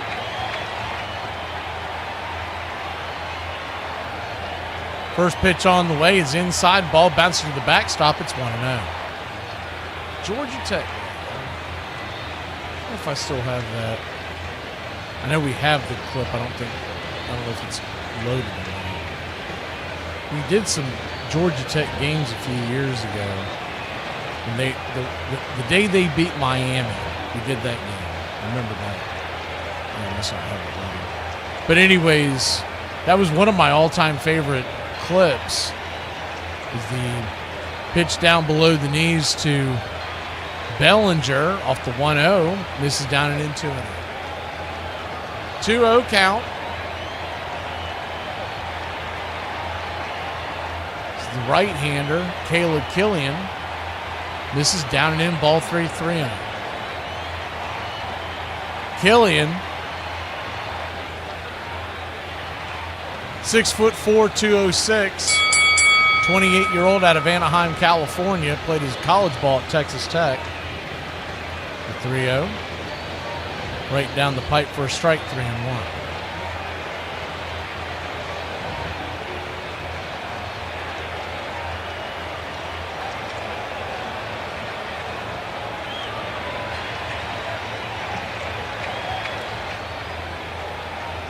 The 3-1 pitch, swing.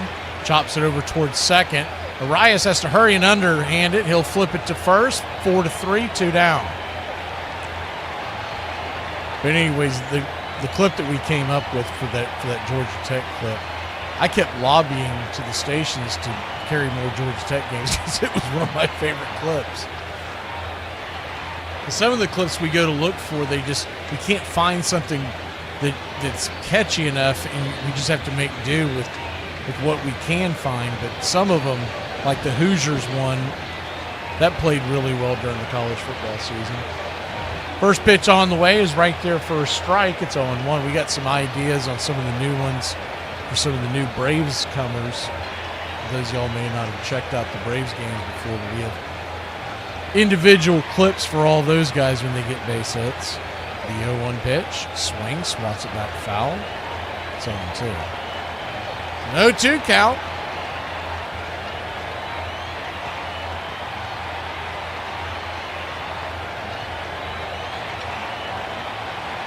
Ben Rice, who is 1 for 3 on the day. The 0-2 pitch, check swing. Did he go around? He did not. Uncle Ben is expected to pretty much be the everyday first baseman there for the New York Yankees, especially against right-handers. He's still catcher eligible, so he was skyrocketing in fantasy drafts. The 1-2 pitch. Brings it. Swing and a miss, strike 3. And Uncle Ben's Rice was cooked on that one. We'll be back in a flash. Bottom of the 9th we go. Giants trying to get something on the board here on opening night. Ladies, let him overreact to a missed free throw. You cried when Starbucks ran out of oat milk. Like, who the is keeping Twizzlers in business? Like, y'all like chewing cherry HDMI cords? The one place where we thought we would never experience this is the U.S. damn states. Well, you thought wrong. Listen here, lady. We don't give a damn nothing about what you're talking about. You will not be discriminated in your own damn country. I can promise you that. Every single one of y'all got less than 62 on your IQ. Every single one of y'all is having sex with your cousins. Go take your ass back from whence you came so we can be unburdened from what has been.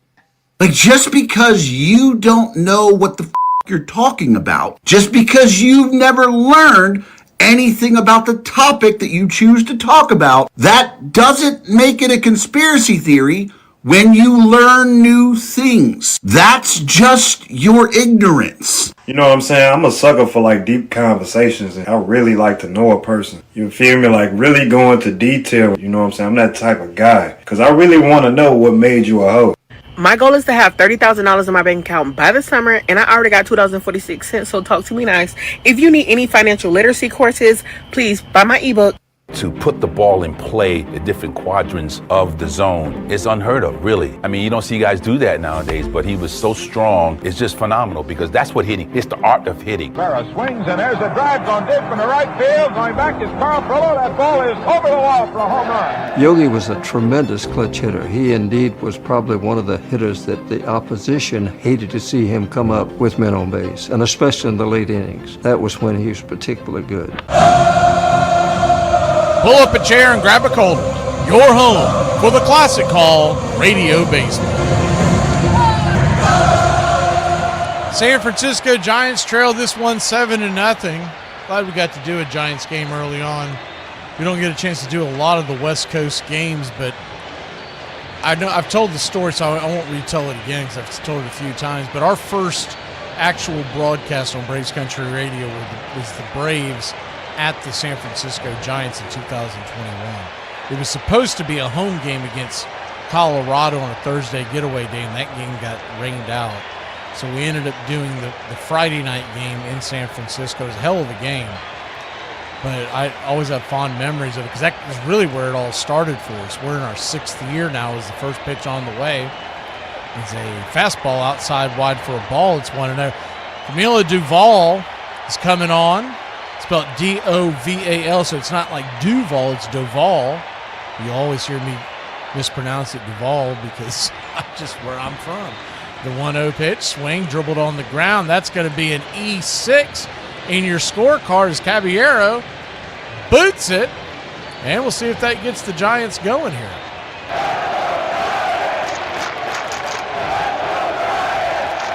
And I've told y'all this before, but I end up watching a lot of Giants games after the Braves go off at night when I'm getting ready, when I'm finishing all the production up and whatnot. And there's a lot of reasons why I pulled for the Giants as kind of a side team out west, but the obvious one is that they're the Dodgers' rivalry. So it's just easy picking. But I was a big Buster Posey fan, He saw him play in college when he was at Florida State, so I followed his career. And he's from Georgia, too. First pitch on the way to Lee is down and in for a ball. It's 1-0.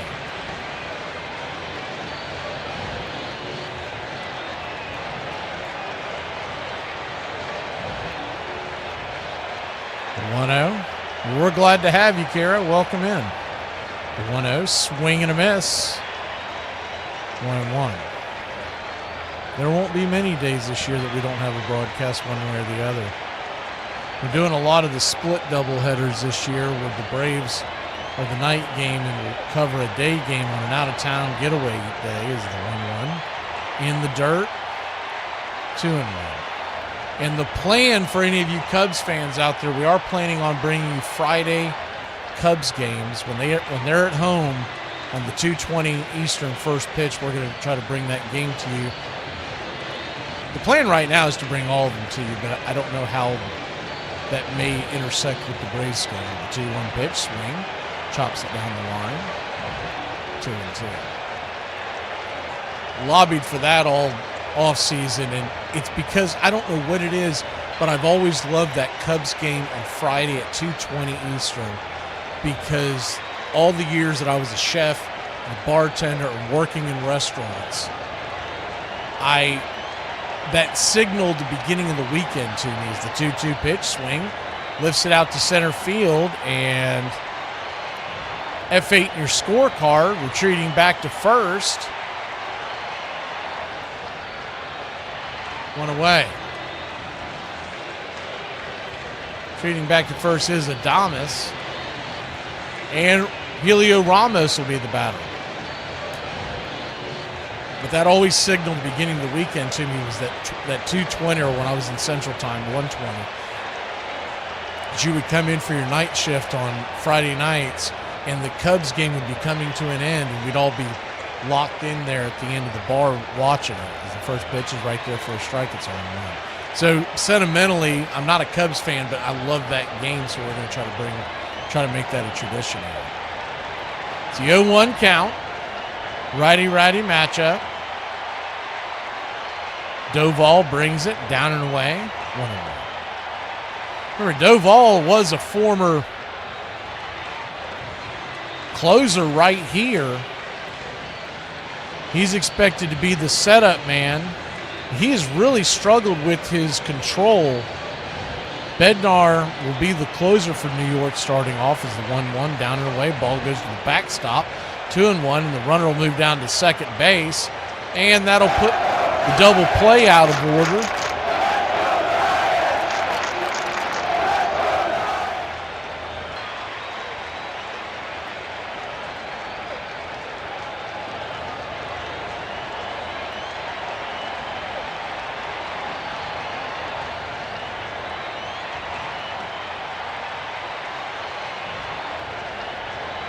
The 2-1 out and away.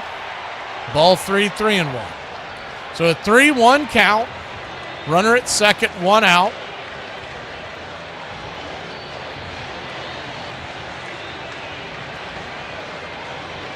I do remember that, Kara. I don't know what y'all are talking about, but I just saw the Jose Bautista in 2018.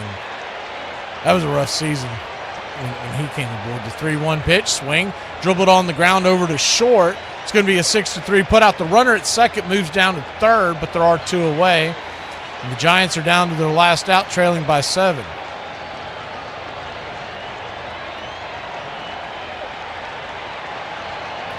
It's funny, there's a lot of guys that played for the Braves in the mid to late teens, the 20 teens, that a lot of folks forget because there were some brutal years. Now, 18 wasn't as terrible as others, but you start looking up guys who played for the Braves in 2015, 16, and 17 as the first pitch on the way is swung on and lifted to right. And Aaron Judge, though he didn't get a base hit and struck out 4 times, he'll make the final catch, and the New York Yankees win it 7-0. Player of the game, that's got to be Max Fried. He went 6 1/3. Got a quality start to boot and the win. 4 strikeouts, 2 hits allowed. And the New York Yankees start off 1-0. The Giants start off 0-1. And tomorrow night, we will see you. Actually, tomorrow afternoon, we'll see you for the doubleheader. 4:10 Eastern, it'll be the Red Sox versus Reds. Will come on the air at 3:30 Eastern for the pregame. And then tomorrow night, the doubleheader, 9:30 Eastern, Cleveland versus Seattle. Ought to be a great day of baseball. Braves come your way on Friday night. Their season gets going 6:15 Eastern. We'll see you next time, y'all. Have a great one.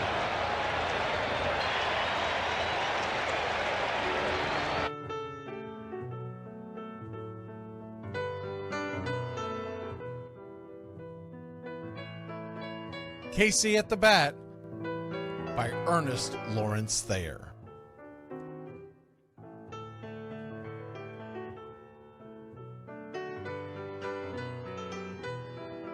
The outlook wasn't brilliant for the Mudville Nine that day. The score stood 4-2, but with 1 inning more to play. And when Cooney died at first and Barrows did the same, a pall-like silence fell upon the patrons of the game. A straggling few got up to go in deep despair. The rest clung to the hope which springs eternal in the human breast. They thought, if only Casey could but get a whack at that, we'd put up even money now with Casey at the bat. But Flynn preceded Casey, as did Jimmy Blake, and the former was a hoodoo, while the latter was a cake. So upon that stricken multitude, grim, melancholy sat, for there seemed but little chance of Casey getting to the bat. But Flynn let drive a single, to the wonderment of all, and Blake, the much despised, tore the cover off the ball. And when the dust had lifted, and men saw what had occurred, there was Jimmy safe at second, and Flynn a hugging third. Then from 5,000 throats and more rose a lusty yell. It rumbled through the valley, it rattled in the dell. It pounded on the mountain and recoiled upon the flat, for Casey, mighty Casey, was advancing to the bat. There was ease in Casey's manner as he stepped into his place. There was pride in Casey's bearing, and a smile lit Casey's face. And when responding to the cheers, he lightly doffed his hat. No stranger in the crowd could doubt 'twas Casey at the bat. 10,000 eyes were on him as he rubbed his hands with dirt. 5,000 tongues applauded when he wiped them on his shirt. Then while the writhing pitcher ground the ball into his hip, defiance flashed in Casey's eye, a sneer cooled Casey's lip. And now the leather-covered sphere came hurtling through the air, and Casey stood a-watching it in a haughty grandeur there. Closed by the sturdy batsman, the ball unheeded sped. That ain't my style, said Casey. Strike one, the umpire said. From the benches black with people, there went up a muffled roar, like the beating of a storm waves on a stern and distant shore. Kill him! Kill the umpire! Shouted someone on the stand, and it's likely they'd have killed him had not Casey raised his hand. With the smile of Christian charity, great Casey's visage shone. He stilled the rising tumult, he bade the game go on. He signaled to the pitcher, and once more the dun sphere flew. But Casey ignored it, and the umpire said, "Strike two!" "Fraud!" cried the maddened thousands, and echoed answered, "Fraud!" But one scornful look from Casey, and the audience was awed. They saw his face grow stern and cold. They saw his muscles strain. And they knew that Casey wouldn't let that ball go by again. The sneer is from Casey's lip. His teeth are clenched in hate. He pounds with cruel violence, his bat upon the plate. And now the pitcher holds the ball, and now he lets it go. And now the air is shattered by the force of Casey's blow. Oh, somewhere in the favored land, the sun is shining bright. The band is playing somewhere, and somewhere hearts are light. And somewhere men are laughing, and somewhere children shout. But there is no joy in Mudville. Mighty Casey has struck out. Casey at the Bat, Ernest Lawrence Thayer, published June 3rd, 1888. San Francisco Examiner.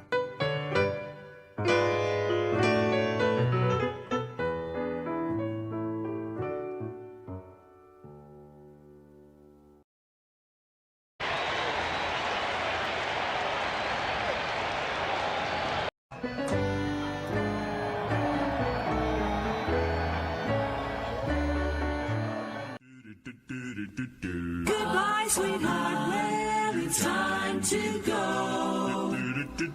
We're back tomorrow with another show. Well, unless we're fired, we'll talk to you then. Goodbye, sweetheart, goodbye. Goodbye. Guys and gals, it's time to go. We'll see you on the next show. Same bat time, same bat channel. It's closing time, y'all. You don't have to go home, but you can't stay here. Have a great one. On your way out, please like and subscribe, and don't forget to tip your favorite bartender. We'll see you. I'm Mac McGee, signing off for Braves Country Radio.